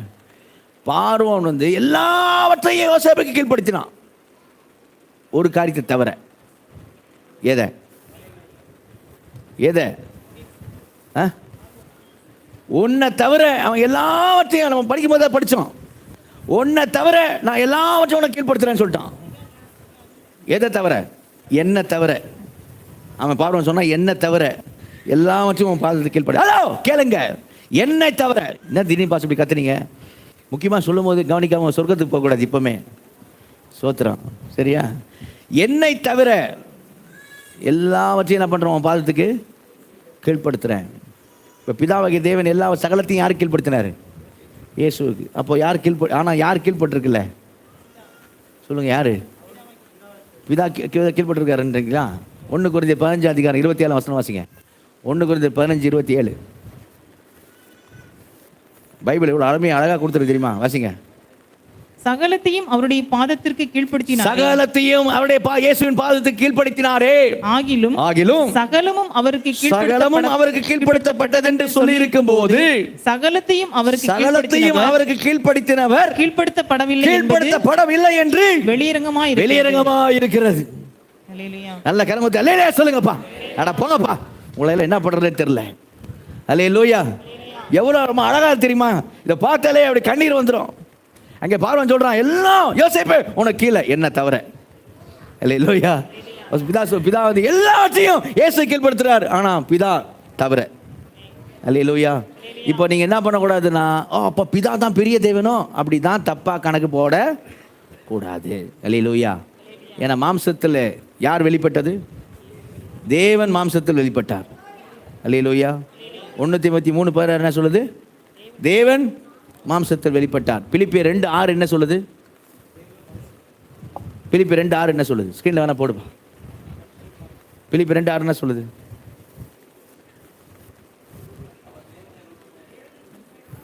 அவர் தேவனுடைய ரூபமாய் இருந்தும் தேவனுக்கு சமமாய் இருப்பதை. அல்லேலூயா. அப்ப பெரிய தேவன் பிதா இயேசு, அதுக்கப்புறம் தான் குட்டி தேவன் சொல்லக்கூடாது. அல்லேலூயா. சரி, ஆனால் அவங்க எப்படி தெரியுமா? அன்பில் ஒருத்தர் மகிமைப்படுத்திக்குவாங்க. நீ அடுத்த வருஷம் 1 Corinthians 15:27 வாசம் 28 வாசித்தீங்களே, இயேசு கிறிஸ்து கீழ்பட்டு இருக்கிறாருன்னு பார்ப்பீங்க. இயேசுவே சொல்லுவார், என் பிதா எல்லாரிலும் பெரியவர், என் பிதா என்னிலும் பெரியவராக இருக்கிறான்னு சொல்லுவார். அல்லேலூயா. அது என்ன? இயேசு ஏன் அப்படி சொல்கிறாரு அப்படின்னா, அன்பில் அவங்க அன்புனால ஒருத்தர் என்ன செய்வாங்க? மகிமைப்படுத்திக் கொள்வாங்க. அந்த அன்புக்குள்ளே தான் நீங்கள் நானும் போக போகிறோம். அல்லேலூயா. அதனால் வசனம், கிறிஸ்து இயேசுவில் இந்த சிந்தையை உங்களிலும் ஒருத்தர் கனப்படுத்துங்கள். அதுதாங்க வரும் பிலிப்பியரில் பார்த்தீங்கன்னா. அவர் பண்ணுறாரு பாரு, சமமாக இருந்தால் கூட என்ன பண்ணுறாரு? அவரே தானே தாழ்த்திக்கிறார் பாரு. சமமாக இருந்தால் கூட பிதாவுக்கு தானே தாழ்த்திக்கிறார் பாரு. நீ ஏன் ஒருத்தர் அப்படி பண்ணக்கூடாதா? கனப்படுத்து. அப்படி வருது. அல்லேலூயா. இப்போ கவனிங்க. இப்போ ஏசு எங்கே இருக்கிறாரு? பிதாவினுடைய வலது பார்சத்தில் இருக்கிறார். அல்லேலூயா. இப்போ அவர் அங்கே இருக்கிறதுனால நமக்கு என்னையா அப்படின்னா, என்னையா என்ன இப்படி கேட்டு என்னையான்ட்டு என்னையா இல்லை. அல்லேலூயா. பிதாவுக்கு பக்கத்திலேயே உட்காந்துருக்கிறாரு அப்படின்னு சொன்னா சரியா? பைபிள் சொல்லுது. ரோமர் 8:34 வாசிங்க. எவ்வளோ அழகாக போட்டுருக்கு பாருங்க. ரோமர் 8:34. தூங்குற கொஞ்சம் பைபிள் திறந்து பாருங்க. உங்க பைபிள் இருக்கா பாருங்க. 34 இருக்கா பாருங்க. ரோமர் 8:34. ஆக்கினைக்குள்ளாக தீர்க்கிறவர் யார்? கிறிஸ்துவே மரித்தவர். ஆக்கினைக்குள்ளாக தீர்க்கிறவன் யார்? கிறிஸ்துவே மரித்தவர். அவரே எழுந்தும் இருக்கிறவர். அவரே தேவனுடைய வலது பார்சத்திலும் இருக்கிறவர். நமக்காக வேண்டுதல் செய்கிறவரோ அவரே. அல்லேலூயா. அந்தோனியாரே எங்களுக்காய் வேண்டிக்கொள்ளும். சவேரியாரே எங்களுக்காய் வேண்டிக்கொள்ளும். அன்னை மரியாளே எங்களுக்காய் வேண்டிக்கொள்ளும். யாரும் வேண்டிக்கொள்ள முடியாது. அல்லேலூயா. அவர்கள்லாம் நித்திரையில் இருக்கிறார்கள். அல்லேலூயா. Rest in peace. நல்ல நித்திரையில் இருக்கிறார்கள். ஒரே ஒருத்தர் தான் மரித்தோர்ந்து எழுந்து பிதாவின் வலது பார்சத்தில் உட்கார்ந்திருக்கிறார். அல்லேலூயா. அவர் உட்கார்ந்து சொல்றார், என் நாமத்தில் நீ எதை வேணாலும் கேளு, நான் உனக்கு செய்வேன். அல்லேலூயா, அல்லேலூயா. இப்போ இதுக்கு மேலே நமக்கு என்ன வேணும் சொல்லுங்கள்? இதுக்கு மேலே ஒரு ஆளுங்க பக்கத்து ரைட்டில் உட்காந்துட்டு நீ என்ன வேணாலும் கேளு, என் நாமத்தில் கேளு, உனக்கு நான் சாங்ஷன் பண்ணுறேன். அல்லேலூயா. என் நாமத்தில் நீங்கள் எதை கேட்டாலும் குமாரனில் பிதா மையப்படும்படியாக, குமாரன் கேட்கறதுனால நான் தரேன் அப்படின்னு பிதா குமாரனில் மையப்படும்படியாக உனக்காக நான் அதை சாங்ஷன் பண்ணுறேன் அப்படிங்கிறார். அல்லேலூயா. இதுக்கு மேலே என்னையா வேணும்? அல்லேலூயா.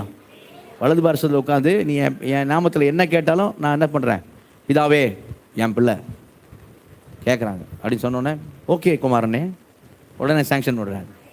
அல்லேலூயா. சில பதில் லேட்டாக வரும், அதுக்கு மகிமை பெருசாக இருக்கும், ஆனால் பதில் வரும். அல்லேலூயா. பதில் ஏன்னா இயேசு வார்த்தையில் உண்மை உள்ளவர். அவரோட நாமத்தில் கேட்குற எல்லாவற்றையும் நாம் பெற்றுக்கொள்வோம். ஆனால் அவருடைய சித்தத்தின்படி கேட்கணும். அல்லேலூயா. என்ன பண்ணணும்? சித்தத்தின்படி கேட்கணும். அல்லேலூயா. சித்தத்துக்கு ஒப்பு கொடுக்குறது தான். அது சித்தத்துக்கு ஒப்பு கொடுக்குறது எப்படி இல்லை, வாலிபர் கூடைகளாக சொல்லுவாங்க தெரியுமா? எப்படி வாலிபர் கூட சொல்லுவாங்க, இயேசுவே சோத்திரம், பிதாவே இயேசு நாமத்தின் இடத்தில் வருகிறேன், என் திருமணத்தை உங்களுடைய சித்தத்தின்படி செய்வீராக. அவனுடைய சித்தம் எதிர்விட்டு எலிசபெத்தாக இருப்பார்கள். உங்களுடைய சித்தம் எதிர்விட்டு எலிசபெத்தாக இருக்கட்டும். அது சித்தமா? சரியா? இது என்னது? அது சித்தம் கிடையாதுயா, அது சித்தம் கிடையாது. சித்தம்னா அவர்கிட்ட முழுசாக ஒப்பு கொடுத்துறது தான் சித்தம். அல்லேலூயா. நீர் யாரை சொன்னாலும் என்ன செய்கிறேன், நான் ஏற்றுக்கொள்கிறேன், மனைவியை ஏற்றுக்கொள்கிறேன், நான் கழுத்தை நீட்டுறேன், தாலி கட்டுறேன்னு நினச்சக்கூடாது, நான் அந்த உலக பாஷையில் சொல்கிறேன். அல்லேலூயா. ஆமாம், சரியா? யாருன்னாலும் நான் என்ன செய்கிறேன், நான் ஏற்றுக்கொள்கிறேன். எப்போ? உங்களுடைய சித்தமான, அதுதான் சித்தத்துக்கு ஒப்பு கொடுக்குறது. சரியா? ஆமாம், சித்தத்தை ஒப்பு. ஏன்னா நமக்கு பிதாவின் வலது வாரசத்தில் இயேசு வீற்றிருக்கிறார். அல்லேலூயா. நன்மையானதே தருவார். அல்லேலூயா. நலமானதை தருவார். நீயா தேடாத. அல்லேலூயா. அவர் தருவார். அல்லேலூயா. சோத்ரம். சரி, அப்போ பாருங்க, இயேசு கிறிஸ்து அங்கே அப்படி பிதாவின் வலது பாரசத்தில் இருக்கிறதுனால என்ன நன்மை அப்படின்னா, நமக்காக வேண்டுதல் செய்கிறவரும் அவரே, அவரும் இல்லை, அவரே, அவர் ஒருவரே. அல்லேலூயா. அவர் ஒருவரே. அல்லேலூயா. வரலேன், ஒரு மனுஷன் எந்த அளவுக்கு போக முடியும்? எல்லாருக்கும் ரொம்ப ப்ரெஷியஸ்னது, விலையேற பெற்றது என்னது? எல்லாருக்கும் ரொம்ப விலையேற பெற்றது என்னது சொல்லுங்க? என்னதுங்க? எல்லாம் உலகத்தில் கூட எடுத்துங்க. உலகத்தில் நம்ம ரட்சிப்புன்னு சொல்லிட்டோம், சோத்திரம், கர்த்தர் லாஸ்ட் வைப்பார். உலகத்தில் இருக்க ஜனங்கள் கூட சேர்த்து கேட்குறேன், எல்லா மனுஷனுக்கும் விலையேற பெற்றது அவனுக்கு என்னது? அவனுடைய உயிர், அவனுடைய உயிர். ஆனால் இந்த பவுல் சொல்கிற இந்த காரியம் பாருங்க, இயேசுவை பிதாவின் வலது பாரசத்தில் பார்க்குற ஒரு ஆள், பார்த்த ஒரு ஆள், இயேசுவை பிதாவுடைய வலது பாரசத்தில் பார்த்த ஒரு ஆள். வாசிங்க, கரெக்டாக சொல்கிறார். அப்போஸ் 7ஆம் அதிகாரம் 54ஆம் வசனத்துல வாசிங்க. அப்போஸ் 7ஆம் அதிகாரம் 54ஆம் வசனத்துலேருந்து. இவைகளை அவர்கள் கேட்ட பொழுது, ஸ்தேவான் பிரசங்கம் பண்றாரு, அந்த பிரசங்கத்தை அவர்கள் கேட்ட பொழுது மூர்க்கமடைந்து அவனை பார்த்து பல்லை கடித்தார்கள். அவன் பரிசுத்த ஆவியினாலே நிறைந்தவனாய் வானத்தை அண்ணாந்து பார்த்து, பரிசுத்த ஆவியினாலே நிறைந்தவனாய் ஞானமும் தெளிவும் அளிக்கிற ஆவியை உங்களுக்கு தந்தரல வேண்டும் என்றும் பிரகாசமான மனக்கண்கள் உங்களுக்கு கொடுக்க வேண்டும் என்றும் நான் வேண்டிக் கொள்கிறேன் சொல்றாரு பவுல். இங்க பாருங்க, பரிசுத்த ஆவியினாலே நிறைந்தவன கண்கள் திறக்கப்படுது. யாருக்கு? ஸ்தேவானுக்கு. வேற கண், இந்த கண் இல்ல. சரியா? மனக்கண்கள் திறக்கப்படுகிறது. இப்போ பாக்குறாப்புல என்ன பாக்குறாரு? வாசிங்க. வானத்தை அண்ணாந்து பார்த்து தேவனுடைய மகிமையும் தேவனுடைய வலது பாரசத்திலே இயேசுவானவர் நிற்கிறதையும் கண்டு. அல்லேலூயா, அல்லேலூயா. அல்லேலூயா. வலது பாரசத்தில் உட்காரன்னு சொல்றாரு. இயேசு உட்காராம ஏன் நின்னாரு தெரியுமா? இப்போ தன்னுடைய முதல் ரத்த சாட்சியை வரவேற்பதற்காக. கரல்ல கரங்க ஜல்லே சொல்லுவோமா? உச்சமா லேலே சொல்லுவோமா? இயேசு எழும்பி நின்னார். ஸ்தேவான் அவன் பார்க்கறான், நிற்கிறதையும் கண்டு. அடுத்த வருஷம் வாசிக்க. அதோ வானங்கள் திறந்திருக்கிறதையும் மனுஷகுமாரன் தேவனுடைய வலது பார்சத்தில் நிற்கிறதையும் காண்கிறேன் என்றான். அப்பொழுது அவர்கள் உரத்த சத்தமாய் கூக்குரலிட்டு தங்கள் காதுகளை அடைத்துக் கொண்டு ஒருமனப்பட்டு அவன் மேல் பாய்ந்து அவனை நகரத்துக்கு புறம்பே தள்ளி அவனை கல்லறிந்தார்கள். சாட்சிக்காரர் தங்கள் வஸ்திரங்களை கழற்றி சவுல் எனப்பட்ட ஒரு வாலிபனுடைய பாதத்தின் அருகே வைத்தார்கள். அப்பொழுது கர்த்தராகி இயேசுவே என் ஆவியை ஏற்றுக்கொள்ளும் என்று ஸ்தேவான் தொழுது கொள்ளுகையில் அவனை கல்லறிந்தார்கள். கர்த்தராகி இயேசுவே பிதாவின் வலது பார்சத்தில் நிற்கிறவரே என் ஆவியை ஏற்றுக்கொள்ளும் என்று சொல்லி ஒப்பு கொடுத்தான். அவனோ முழங்கார் படியிட்டு, ஆண்டவரே இவர்கள் மேல் இந்த பாவத்தை சுமத்தாதிரும் என்று மிகுந்த சத்தமிட்டு சொன்னான். இப்படி சொல்லி நித்திரை அடைந்தான். இயேசுவின் மடியிலே நித்திரை அடைந்தான். நல்ல கரங்க தெரியல சொல்லுவோமா? நான் அப்படி தான் சொல்லுவேன். எங்கே போயிட்டான்ப்பா? பிதாவின் வலது பாசத்து ஏசு நிற்கிறதை கண்ட உடனே எதையும் கொடுக்கறதுக்கு தயாராகிட்டாப்புல. எதையும் கொடுக்கறதுக்கு தயாரிட்டு எப்படி? ஐயோ சாக போகிறேன் அப்படி இல்லை. இப்போ அங்கே ஸ்தேவான் நல்ல முகம் பிரகாசிக்குது. கரங்க தெரியல சொல்லுவோமா? தேவ தூதரின் முகத்தை போல முகம் இருக்கிறது. அல்லேலூயா. அடிக்கணும் அடிக்கும்பா, சாகடிக்கும்பா. அங்கே பார்த்துட்டோம்பா, அவரை பார்த்தோம்பா, அவர் அங்கே தான் இருக்கிறார். அல்லேலூயா. இதாவின் வலது பாசத்து தான் என் நேசர் இருக்கிறார். இதுக்கு மேலே என்ன வேணும்? சாகவே தயாரன்ட்டான். அல்லேலூயா. சாகவே தயார்னா சாவையே எப்படி எப்படி எப்படி சந்தோஷமாக ஏற்றுக்கொள்கிறார். அல்லேலூயா. வரவேற்கு சந்தோஷமாக வரவேற்கிறார். அல்லேலூயா. எப்படி? பிதாவின் வலது பாசத்தில் இயேசு இருக்கிறனால. அல்லேலூயா. இயேசு உயர்த்தப்பட்டிருக்கிறார், உன்னதத்தில் இருக்கிறார். மூணாவது, உடலோடு ஐக்கியமாக இணைக்கப்பட்டிருக்கிறார். அல்லேலூயா. உடலோடு ஐக்கியமாக இணைக்கப்பட்டு என்ன காரியம்? வாசிங்க எபேசியர் 1ஆம் அதிகாரம் 23ஆம் வசனம், கடைசி வசனம் வாசிங்க. எபேசியர் 1ஆம் அதிகாரம் 23ஆம் வசனம். எல்லாவற்றையும் எல்லாவற்றாலும் நிரப்புகிறவருடைய நிறைவாகிய சரீரமான சபைக்கு அவரை எல்லாவற்றிற்கும் மேலான தலையாக தந்தருளினார். அல்லேலூயா. எல்லாவற்றையும் நிரப்புகிறவருடைய இயேசுனுடைய நிறைவான சரீரமான சபைக்கு அவரை எல்லாவற்றுக்கும் மேலாக தலையாக தந்தருளினார். அல்லேலூயா. நம்ம காலைல பைபிள் ரீடிங்ல தான் பார்த்தோம், இயேசு கிறிஸ்து சபைக்கு தலையாக இருக்கிறார். அல்லேலூயா. சபைக்கு தலை அப்படின்னு என்ன கவனிங்க. சபை என்ன பில்டிங் இல்லை. சபைனா பில்டிங் கிடையாது. பில்டிங் இயேசு தலையா இருக்கிறான்னு சொல்லக்கூடாது. சபைக்குனா பில்டிங் கிடையாது. சபைக்கு இயேசுனா அப்போ பில்டிங் இயேசு தலையா இருக்கிறார் அல்ல. அட கவனிக்க முக்கியமானது. சபை என்பது ஜஸ்ட் ஒரு கேதரிங், கூடுகைன்னு சொல்லக்கூடாது. ஏன் அப்படி சொல்லக்கூடாது அப்படின்னா, இப்போ ஞாயிற்றுக்கிழமை கூடி வந்திருக்கிறோம். திங்கள் செவ்வாய் புதன்லாம் நம்ம கூடல. அப்போ சபை இல்லையா? சபை அப்போ இருக்கா இல்லையா? சொல்லுங்க, இருக்கா இல்லையா? லாக்டவுன் டைம்ல சபை நம்ம கூடி வரல, கூடுகை இல்லை. ஆனால் சபை இருக்கா இல்லையா? என்னங்க சத்தியமா பார்க்கணும். சபை இருக்கா இல்லையா? சபை இருக்கு. ஏன்னா சபையானது கிறிஸ்துவின் சரீரமாக இருக்கிறது. அல்லேலூயா. ஆனா சபை கூடி வருதலை சிலர் விட்டு விடுகிறது போல நீங்களும் விட்டு விடாதீங்க. கூடி வரணும், கண்டிப்பா கேதரிங் கண்டிப்பா வேணும். அவர் நாமத்தில் கூடி வரணும். ஆனா அந்த கூடுகை தான் சொல்லக்கூடாது, பில்டிங் தான் சொல்லக்கூடாது. சரியா? அது இயேசு கிறிஸ்துடைய சரீரமாக இருக்கிறது. அல்லேலூயா. இயேசு கிறிஸ்து சரீரம் தான் அப்படிங்கிறது நம்ம மாசத்துல காலையில் பைபிள் ரீடிங் அதே வசனம் வாசிங்க. எபேசியர் 5ஆம் அதிகாரம் 23ஆம் வசனம் வாசிங்க. எபேசியர் 5:23.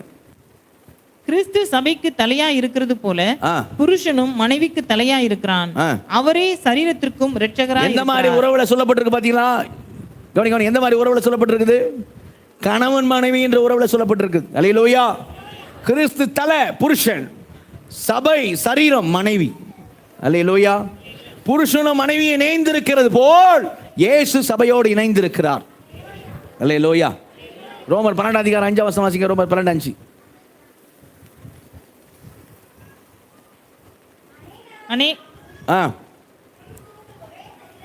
அநேகரான நாமும் கிறிஸ்துவுக்குள்ள எப்படி இருக்கிறோம்? ஒரே சரீரமா இருக்கிறோம்,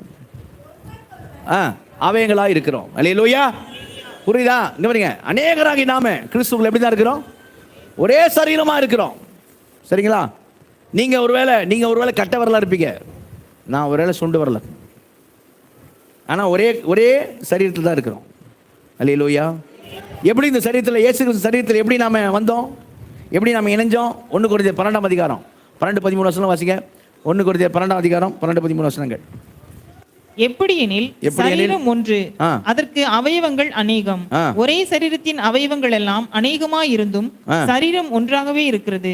அந்த பிரகாரமாக கிறிஸ்துவும் இருக்கிறார். நாம் யூதராயினும் கிரேக்கராயினும் அடிமைகளாயினும் சுயாதீனராயினும் எல்லாரும் ஒரே ஆவியினாலே ஒரே சரீரத்திற்குள்ளாக ஞானஸ்நானம் பண்ணப்பட்டு, ஒரே ஆவிக்குள்ள ஒரே ஞானஸ்நானம். கரங்க தெரியல சொல்லுவோமா? அல்லேலூயா. ஒரே ஆவியினாலே ஒரே சரீரத்துக்குள்ளாக, இயேசு கிறிஸ்து சரீரத்துக்குள்ளாக, சபைக்குள்ளாக நாம் ஞானஸ்நானம் பண்ணப்பட்டு எல்லாரும் ஆவிக்குள்ளாகவே தாகம் தீர்க்கப்பட்டோம். எல்லாரும் ஒரே ஆவிக்குள்ளாக தாகம் தீர்க்கப்பட்டோம். அல்லேலூயா. அதான் காரியம். அப்போ அங்க இணைக்கப்பட்டோம். அதுல 27ஆம் வசனம் வாசிங்க. 27ஆம் வசனம். நீங்கள் கிறிஸ்துவின் சரீரமாயும் தனித்தனியே அவயவங்களாயும், தனித்தனியே எப்படி இருக்கிறீங்க? அவயவங்களாய் இருக்கிறீர்கள். அல்லேலூயா. நீங்கள் கிறிஸ்துனுடைய சரீரமாயும். சரியா? அப்ப கை வந்து காலை பார்த்து நீ எனக்கு வேணான்னு சொல்லலாமா? பேசுங்க. கை வந்து காலை பார்த்து நீ எனக்கு வேணாம், நீ அடுத்த வாரம் வராது சபைக்கு, நீ எனக்கு வேணாம் அப்படி சொல்லலாமா? கை வந்து காலை பார்த்து சொல்லலாமா? வாய் வந்து காதை பார்த்து சொல்லலாமா?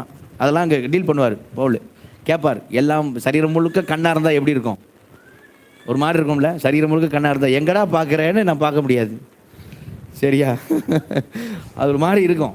அதுதான் அந்த இடத்துல கரெக்டாக ஆண்டவர் பண்ணார், ஃபிக்ஸ் பண்ணி வச்சுக்கிறார்ல. அந்த மாதிரி தான் சபையில்ன்றார். கரங்க தலையில் சொல்லுவோமா? அல்லேலூயா. அப்போ கிறிஸ்துவோடைய நம்ம சரீரம் சபையானது எப்படி இருக்குது? சரி, அதனால தான் கவனிங்க, இந்த பவுல் வந்து சவுலாக இருக்கும்போது சபையை துன்பப்படுத்தும் போது, ஆண்டவரே நீர் யார் அப்படின்னு கேட்டோன்னே இயேசு என்ன சொன்னார்?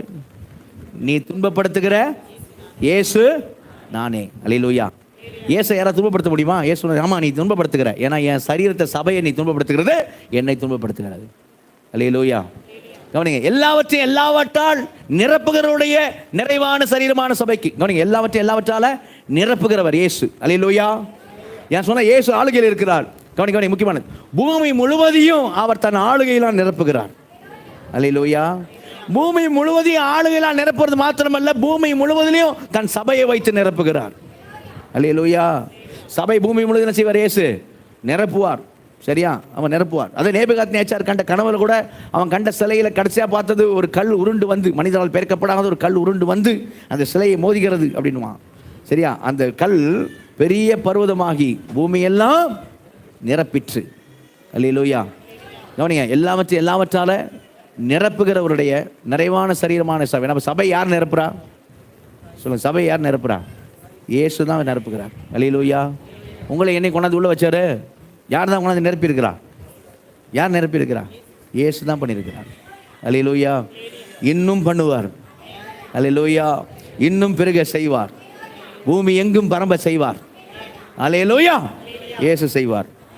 அதான் நான் சொன்னேன், எல்லாவற்றையும் நிரப்புற நிறைவான சரீரமான சபைக்கு எல்லாவற்றுக்கும் மேலாக அவரை தலையாக தந்தல். இப்போ எப்படி இங்கே முக்கியமானது, இப்போ எப்படி போட்டுருக்கு தெரியுமா? எப்படி போட்டிருக்கு அந்த வசனம்? எல்லாரும் பாருங்களேன், எபேசு 1:23 கொஞ்சம் பாருங்களேன், எப்படி போட்டிருக்கு பாருங்களேன். எல்லாவற்றையும் நிரப்புகிறாரா இயேசு. அல்லேலூயா. ஆனால் எப்படி போட்டிருக்கு தெரியுமா? எல்லாவற்றையும் நிரப்புகிறவருடைய நிறைவான சரீரமான சபைக்கு. அப்படின்னா கவனிங்க, நிமிர்ந்து பாருங்க. இப்போ எல்லாவற்றையும் நிரப்புகிறவருடைய நிறைவான அப்படின்னா அவரே நிறைவாவது முழுமையாவது எப்போ அப்படின்னா அந்த தலை சபையோட இணையிறது தான் அவர் முழுமையே இருக்குன்ற மாதிரி போட்டிருக்கு. கரங்க தலையில சொல்லுவோமா? அதனால என்ன சொல்ற, இயேசுவே சொல்றாரு, ஏ மனவாட்டியே, மனைவியே, நீ இல்லாம நான் இல்லை. கரங்க தலையில சொல்லுவோமா? எத்தனையோ முகங்கள் ஒரு சிரிப்பு வந்துச்சு. சிலர்லாம் என்னன்னு புரியல போலது உங்களுக்கு. ஏசு சொல்ற சபையை பார்த்து சொல்றாரு, ஏ சபையே, என் மனவாட்டியே, நீ இல்லாம நான் இல்லைம்மா, நான் இல்லைம்மா, நீ என்னோட சேர்ந்தாதாம்மா முழுமை. அல்லேலூயா. நம்ம பாஷையில் சொல்லணும். அப்படி நம்ம பாஷை ஒருத்தன் கல்யாணம் பண்ணாமல் சுற்றிக்கிட்டு தான் என்ன சொல்லுவோம்? இவனுக்கு என்ன குடும்பமா, குட்டியா, மொட்டை பைய இல்லையா? ஒரு மதிப்பு இருக்குமா? அவனுக்கு மதிப்பு இருக்காது. ஆனால் ஒரு குடும்பமாக ஆயிட்டான், கல்யாணம் பண்ணிட்டான் அப்படின்னா குடும்பஸ்தன் என்ன வந்துடுது? பொறுப்பு வந்துடுது, ஒரு மரியாதை, ஒரு அந்தஸ்து, சபையில் ஒரு சமுதாயத்தில் ஒரு அந்தஸ்து வந்துடுது, ஒரு மதிப்பு வந்துடுது. அல்லேலூயா. சரி, அவங்க கிடக்கான் மொட்டை பையன் அப்படின்னு சொல்கிறதுக்கும் குடும்பஸ்தன் ஆனதுக்கு ஒரு மதிப்பு வருதுலாம். கரெக்டாக இல்லையா? கல்யாண கார்டு வைக்க வரவங்க கூட என்ன பண்ணுவாங்க? கல்யாண கார்டு வைக்க வராங்கன்னா கல்யாணம் ஆகிட்டாலே அந்த ஃபேமிலிக்கு தனியாக என்ன செய்வாங்க? வைப்பாங்க. வீட்டில் வர வந்து வீட்டில் அம்மா அப்பாவுக்கு ஒரு கல்யாண கார்டு, டே மொட்டை பையனுக்கு உனக்கு கல்யாணம் ஆகிட்டு பாடா, உனக்கு ஒரு கார்டு அப்படி வைக்கிறாங்க? அப்படி வைக்கிறாங்களா? வைக்க மாட்டாங்க, மதிக்க மாட்டாங்க. டே உங்கள் அம்மா அப்பாவுக்கு வச்சுதான் வாடா நீ அப்படின்ட்டு போயிடுவாங்க. புரியுதா இல்லையா? நம்ம பாஷையில் சொன்னோம்னா இங்கே ஏசு எப்படி சொல்கிறாருன்னா, ஏம்மா சபையே, நான் எல்லாவற்றையும் நிரப்புகிறேன் நான். ஆனால் நானே நிறைவாகிறது எப்படின்னா, என் நிறைவான சரீரமாகிய சபை நீ தான். அல்லேலூயா. நீ இல்லாமல் நான் இல்லை. அல்லேலூயா. நம்ம சொல்லாமா இயேசுவை பார்த்து, ஆண்டவரே நீங்கள் இல்லாமல் நாங்கள் இல்லை. அல்லேலூயா. கவனிங்க, முக்கியமானது சொல்லி முடிக்கிறேன். இந்த காரியங்கள்லாம் பார்த்துட்டோம், தேவனோட வல்லமையினுடைய மகத்துவத்தை பார்த்துட்டோம் இல்லையா? எல்லாவற்றுக்கும் மேலாக இயேசு என்ன பண்ணியிருக்காரு? உயர்த்திருக்கிறார், உன்னதத்தில் அமர வைத்திருக்கிறார். அல்லேலூயா. சபைக்கு தலையாக தந்திருக்கிறார். இதெல்லாம் நம்ம அறிய வேண்டும் என்று பிரகாசமுள்ள மனக்கண்கள் நமக்கு கொடுக்க வேண்டும் என்று யார்? பவுல் அங்கே ஜெபம் பண்றார் எபேசு சபைக்கு. ஆவியானவர் இன்றைக்கு நமக்கு ஆவியான விரும்புகிறார். நமக்கு என்ன கண்கள் வேணும்? இவையெல்லாம் அறிகிறதுக்கு பிரகாசமுள்ள மனக்கண்கள். பிரகாசமுள்ள மனக்கண் இதெல்லாம் அறிஞ்சிட்டோன்னு சொன்னால் எப்படி தரமா ஆகிடுவோம்? பிரகாசம் மனக்கண் உண்டாயிட்டுனா எப்படி தரமா ஆகிடுவோம்? பவுல் இது எழுதுறாருல, இந்த பவுலே என்னதம்மா சொன்னார்? ஸ்தேவான் மரிக்கும் பொழுது அவருடைய பாதத்தில் தான் சாட்சியாக துணியெல்லாம் வச்சாங்க. ஸ்தேவானை கொள்றதுக்கு இவரும் சம்மதித்திருந்தார். ஆனால் இந்த பவுல், இந்த சத்தியத்தை எழுதுகிற பவுல் அப்போஸ் 21:13 நீங்கள் பார்த்தீங்கன்னா சொல்லுவார், இயேசு கிறிஸ்துவுக்காக நான் கட்டப்படுவதற்கு மாத்திரமல்ல, அவருக்காக நான் மரிக்கவும் ஆயத்தமாக இருக்கிறேன். நல்லா கரங்க அல்லேலூயா சொல்லுவோமா? அல்லேலூயா. கொஞ்சம் நிமிர்ந்து பாருங்க ஒரு நிமிஷம் கவனிங்க. இது எழுதுறார்ல, எல்லாவற்றுக்கும் மேலே இயேசு உயர்ந்திருக்கிறார், உயர்த்தப்பட்டிருக்கிறார், உன்னதத்தில் இருக்கிறார், சபைக்கு தலையாக அவரை தேவன் தந்திருக்கிறார் அப்படின்றார்ல. இதெல்லாம் அவர் எங்கேருந்து எழுதினாரு? எங்கேருந்து எழுதினாரு? எபேசு 3:1 எபேசு 4:1 2 வசனம் பாருங்க. எங்கேருந்து எழுதுறாரு பாருங்க. கிறிஸ்து நிமித்தம் கட்டுண்டோனாகி நான் இவைகளை எழுதுகிறேன்றார். கரங்க வேலையில சொல்லுவோமா? கிறிஸ்து நிமித்தம் கட்டுண்டு சிறைச்சாலையிலிருந்து எழுதுகிறார். கவனிங்க, சிறைச்சாலையிலிருந்து. எங்க எல்லாவற்றிலும் விடுதலையான ஒரு மனுஷன் என்ன சொல்ல முடியும்? இயேசு எல்லாரிலும் பெரியவர், எல்லாவற்றிலும் வைந்திருக்கிறார், அவர் உன்னதத்தில் இருக்கிறார், எல்லாம் அவர் பாதத்துக்கு கீழே இருக்கிறது, அவர் சபைக்கு தலையா இருக்கிறார், அதெல்லாம் சொல்லலாம். ஆனா கட்டுகளில் இருக்கிற ஒரு ஆளு, சிறைச்சாலைக்குள்ள இருக்கிற நபர் சத்தியம் எழுதுகிறார். அவர் சொல்ல, எனக்கு சந்தேகமா இருக்கு, இயேசு எல்லாவற்றுக்கும் மேல உயர்த்தப்பட்டிருக்கார், எனக்கு சந்தேகமா இருக்குன்னு சொல்லல. அவர் கட்டப்பட்டு இருந்தாலும் சத்தியம் இதுதான்யா. அல்லேலூயா. அவர் கட்டப்பட்டு இருந்தாலும் சொல்லலாம், இயேசு என்னதான் பண்ணிட்டு ராஜரிகம் பண்ணி கொண்டு இருக்கிறார். அல்லேலூயா, அல்லேலூயா. இன்னைக்கு நமக்கு அந்த பிரகாசம் மனக்கண் இருக்கா? இருங்க. இன்னைக்கு அந்த பிரகாசம், பவுலுக்கு இருந்த பிரகாசம் மனக்கண் இன்னைக்கு நமக்கு இருக்கா? நமக்கு இன்னைக்கு ஒரு வேளை லைஃப்ல கட்டுகள் இருக்கலாம், பிரச்சனை இருக்கலாம், பாடு இருக்கலாம், உபத்திரம் இருக்கலாம், எல்லாம் இருக்கலாம்.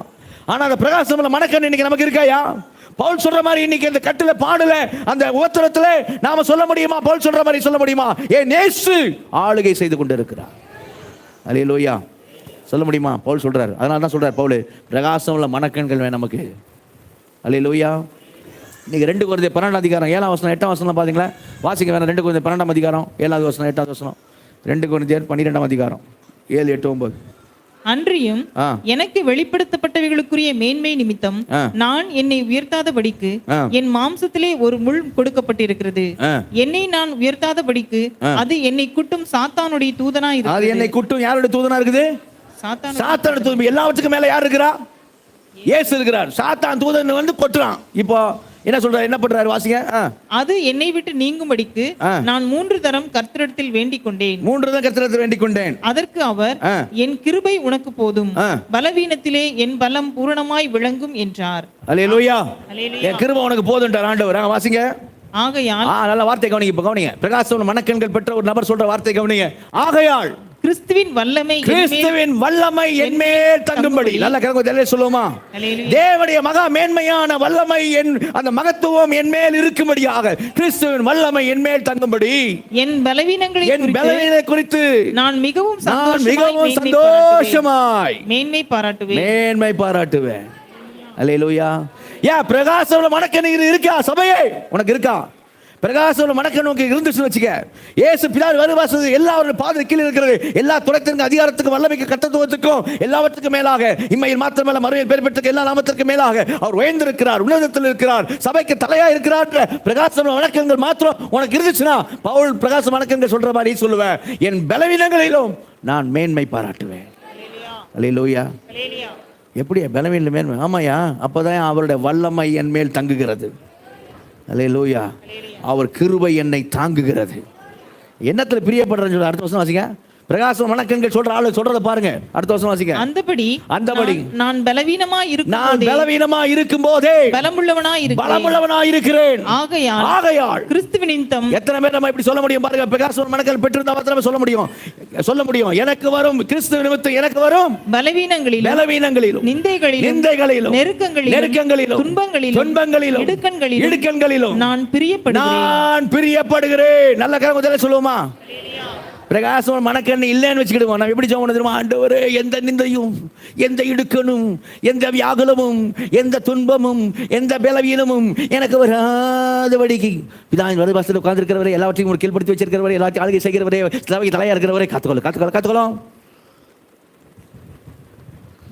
ஆனா பிரகாசம் மனக்கண் பெற்ற ஆள் என்ன சொல்றாப்புல? என்னங்க பிரகாசம் மனக்கண் பெற்ற ஆள் என்ன சொல்றாப்புல? அந்தபடி நான் பலவீனமா இருக்கும்போது நான் பலவீனமா இருக்கிறேன். ஆகையால் கிறிஸ்து நிமித்தம் எனக்கு வரும் பலவீனங்களிலும் நிந்தைகளிலும் நெருக்கங்களிலும் துன்பங்களிலும் இடுக்கங்களிலும் நான் பிரியப்படுகிறேன். அல்லேலூயா.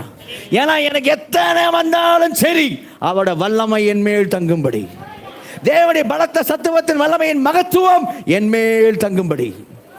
அல்லேலூயா. எதுல மேன்மை பாராட்டுன்றாரு? முந்தின வருஷத்துல பாத்தீங்களா? எதுல மேன்மை பாராட்டுன்றாரு? முந்தின வருஷம் எதுல மேன்மை பாராட்டுன்றாரு? பலவீனங்களை குறித்து நான் மிகவும் சந்தோஷமாய் மேன்மை பாராட்டுவேன். அல்லேலூயா. எனக்கு இருக்கிற பலம் அது பலவீனம் எப்படி வந்துச்சு? டக்குன்னு பேசுங்க, பேச டைம் இல்லை. பலவீனம் எப்படி வந்துச்சு? சாத்தான் குட்டும் தூதன். இயேசு பாதத்துக்கு கீழே இருக்க ஒருத்தவங்க என்ன கூட்டிக்கிட்டு இருக்கான். ஆனாலும் நான் அதில் அவர் சொல்கிறாரு, என்மேல் இயேசுவின் வல்லமை தங்கும்படி நான் பலவீனங்கள் குறித்து மிகவும் சந்தோஷமாய் மேன்மை பாராட்டுவேன். வேறு எதாவது மேன்மை பாராட்டுன்னு சொல்கிற தெரியுமா? ரோமரில் 5ஆம் அதிகாரம் பாருங்க, இதில் மேன்மை பாராட்டு சொல்கிறார். ரோமர் 5ஆம் அதிகாரம் 4ஆம் வசனம் வாசிங்க. உபத்திரவங்களிலேயும் மேன்மை பாராட்டுகிறோம். உபத்திரங்களில் மேன்மை பாராட்டுகிறோம். தொடர்ந்து வாசிங்க. மேலும் நமக்கு அருளப்பட்ட பரிசுத்த ஆவியினால் அது மாத்திரமல்ல, உபத்திரம் பொறுமை பரிச்சை நம்பிக்கை உண்டாக்கும் என்று நாங்கள் அறிந்து எதுல மேன்மை பாராட்டுகிறோம்? உபத்திரங்களிலும் மேன்மை பாராட்டுகிறோம்.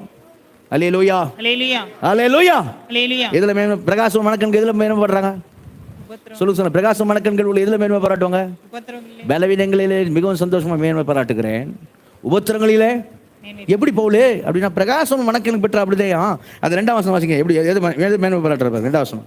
அவர் மூலமாய் நாம் இந்த கிருபையில் பிரவேசிக்கும் ஸ்லாக்கியத்தை விசுவாசத்தினால் பெற்று நிலை கொண்டிருந்து தேவ மகிமையை அடைவோம் என்கிற நம்பிக்கையினாலே தேவ மகிமையை அடைவோம் என்கிற நம்பிக்கையினாலே என்ன பண்றோம்? மேன்மை பாராட்டுகிறோம். அல்லேலூயா. ஏன்னா மரித்தோர் இருந்து கிறிஸ்துவை எழுப்பினவர் என்னையும் எழுப்புவார். ஏன்னா ஏற்கனவே அக்கிரமத்திலும் பாவத்தை மரித்தவரை உயிர்ப்பித்திருக்கிறார். அல்லேலூயா. மகிமை அடைவோம் என்கிற நம்பிக்கையில நாங்க என்ன செய்வோம்? உபத்திரங்களில் மேன்மை பாராட்டுவோம், பலவீனத்தில் மேன்மை பாராட்டுவோம். கர்த்தராக இயேசு கிறிஸ்து சிலுவையை குறித்து அல்லாமல் வேற ஒன்றையும் நாங்க என்ன செய்ய மாட்டோம். கலாத்தியர் 6:24 வேற ஒன்றையும் குறித்து நாங்க என்ன செய்ய மாட்டோம். கலாத்தியர் 6:14 வேற ஒன்றையும் குறித்து நாங்கள் மேன்மை பாராட்ட மாட்டோம். சிலுவையை குறித்து அல்லாமல் வேற ஒன்றை குறித்து மேன்மை பாராட்டுவோம். அல்லேலூயா. அதனால தான் பவுல் சொன்னார், என்னது அந்த லிஸ்ட் போனவரோட வாசித்தோம். உபத்திரமா, வியாகுலமா, துன்பமா, பசியா, நிர்வாணமா, நாசமோசமா, பட்டயமா, இவை எல்லாவற்றிலும் நாம் நம்மில் அன்பு கூறுகிறாலே முற்றும் ஜெயங்குழுவர்களாக இருக்கிறோமே. அல்லேலூயா. ரோமர் 8:36 இருந்து பாருங்க. ஜெயங்குழுவர்களாக இருக்கிறோமே, மரணமானாலும் ஜீவனானாலும் சொல்றா பாருங்க. இப்ப பாருங்க லிஸ்ட் சொல்றா பாருங்க. அங்க சொல்ற அதே காரணம். மரணமானாலும் ஜீவனானாலும், தேவ தூதர்களானாலும், அதிகாரங்களானாலும், வல்லமைகளானாலும், வருங்காரியமானாலும், வேற எந்த சிருஷ்டிய உயர்வானாலும் தாழ்வானாலும், வேற எந்த சிருஷ்டியானாலும் கிறிஸ்துவின் அன்பை விட்டு, தேவனுடைய நம்முடைய கர்த்தராகிய இயேசு கிறிஸ்துவின் தேவனுடைய அன்பை விட்டு நம்மை பிரிக்க மாட்டாது என்று பிரகாசம் மனக்கண் கூட தான் சொல்ல முடியும். என்ன வந்தாலும் சரி, என்ன பண்ண முடியாது? என்ன பண்ண முடியாது? பிரிக்க முடியாது. அல்லேலூயா. பாஸ்டர், பாடு, பிரச்சனை, போராட்டம், நிந்தை, அவமானம்னு சொல்லி ஒரு வாரம் கூட நான் சபைக்கு வராமல் இருந்துட மாட்டேன். என்னை பிரிக்க முடியாது. அல்லேலூயா. ஏன் வரல? ஒரே ப்ராப்ளம். அதுக்கு கண்கள், பிரகாசம் மனக்கண்கள் கிடையாது. சரியா? நான் இதை மேன்மை பாராட்டு, பலவீனை குறித்து மிகவும் சந்தோஷம் மேன்மை பாராட்டு, உபத்திரங்களிலே மேன்மை பாராட்டுவான், சிலுவை குறித்து மேன்மை பாராட்டுவேன். இந்த கண்கள் இன்னைக்கு இருக்கா? அதான் இன்னைக்கு ஆவியா நம்ம பார்த்து கேட்கிற கேள்வி. சபையே, உனக்கு இந்த பிரகாசம் மனக்கண் உனக்கு இருக்கா? இருந்தா நீ எப்படி தான் பிரகாசம் மனக்கண்களுள்ள ஆள் எப்படி இருந்தான்னு பார்க்குறல்ல, அப்படிதான் நீ என்ன செய்வ இருப்பேன்னு தான் ஆவியா நான் சொல்றேன். இதை எழுதின பவுல் பிரகாசம் மனக்கண்கள் வேண்டிக் கொள்கிறேன். அவருடைய காரியத்தை நீ கேட்டல. கிறிஸ்து நிமித்தம் கட்டப்படுறதுக்கு மாத்திரமல்ல, எழுதும் போது எங்க தான் எழுதுறாரு? எழுதும் போதே சிறைச்சாலையில் எழுதுறாரு. ஏசு எல்லாரிலும் பெரியவர். நம்ம எப்போ எழுதுவோம் தெரியுமா? விடுதலை பெற்ற பிறகு தான் எழுதுவோம். நம்ம எப்போ எழுதுவோம்? ஏசு எல்லாரும் பெரியவர். விடுதலை ஆக்கின பிறகு தான் கர்த்தருடைய பரிசுத்த ஸ்தோத்திரம், ஏசு எல்லாரும் பெரியவர், கட்டுண்டவன் இருந்தேன், கட்டுகள் இருந்தேன், ஏசு என்ன செய்தாரு? விடுதலை ஆக்கினார். அப்படி நமக்கு சாட்சி. பவுல் என்ன பண்ணுவாங்கன்னா, வரமாட்டாங்க சிறைச்சாலையில் இருந்து லெட்டர் எழுதி அனுப்புற சபைக்கு. என்னன்னு? நான் கட்டுண்டவனா இருக்கிறேன், ஏசு எல்லாரும் பெரியவராக இருக்கிறார், ஹல்லேலூயா எழுதி அனுப்புறாரு. எல்லா கிழமை இதெல்லாம் சொல்லுவோமா? நம்ம வெளியே வந்து போனால் கர்த்தர் பரிசுத்த ஸ்தோத்திரம், ஏசு விடுதலை ஆக்கினார், ஏசு எல்லாரும் பெரியவராக இருக்கிறார், யாரும் ஒன்றும் பண்ண முடியல, எல்லாம் இது பண்ணாங்க, என்ன விடுதலை ஆக்கினார், ஹல்லேலூயா ஹல்லேலூயானோ. அவர் சிறைச்சாலையில் இருந்துங்கனே, நான் கட்டுண்டவனாக இருக்கிறேன், ஏசு எல்லாரும் பெரியவராக இருக்கிறார், ஏசு எல்லாரும் மேலானவர், இயேசுவே உயர்ந்தவர், எல்லாரும் பாதத்து கீழே அவர் உன்னதத்தில் இருக்கிறார், எல்லாரும் பாதத்து கீழே சபைக்கு அவர் தலையா இருக்கிறார், ஹல்லேலூயா ஹல்லேலூயா ஹல்லேலூயா ஏதே ஹல்லேலூயா. என்ன வித்தியாசம் பார்த்தீங்களா? என்ன வித்தியாசம் பார்த்தீங்களா? மனக்கண் திறக்கப்பட்டதுன்னா நம்மளும் அப்படி தானே செய்வோம், இருப்போம். இயேசுவே உம்மை விட்டு என்ன எதுவும் பிரிக்க முடியாது. இயேசு சொல்கிறாரு, நீ இல்லாமல் நான் இல்லை. நம்ம என்ன சொல்லலாம்? அவ்வளோ பாருங்க, பூரண புருஷங்க அவர், அப்படி சொல்ல வேண்டிய அவசியமே கிடையாது. ஆனாலும் சொல்கிறாரு, நீ இல்லாமல் நான் இல்லை. சரி, அப்போ நம்ம என்ன சொல்லலாம் அவரை பார்த்து? நீங்கள் இல்லாமல் நான் இல்லை. அல்லேலூயா. எலுமினு சொல்லுவோமா? எலுமினு அவரிடத்துல ஒப்பு கொடுப்போமா? எலுமினு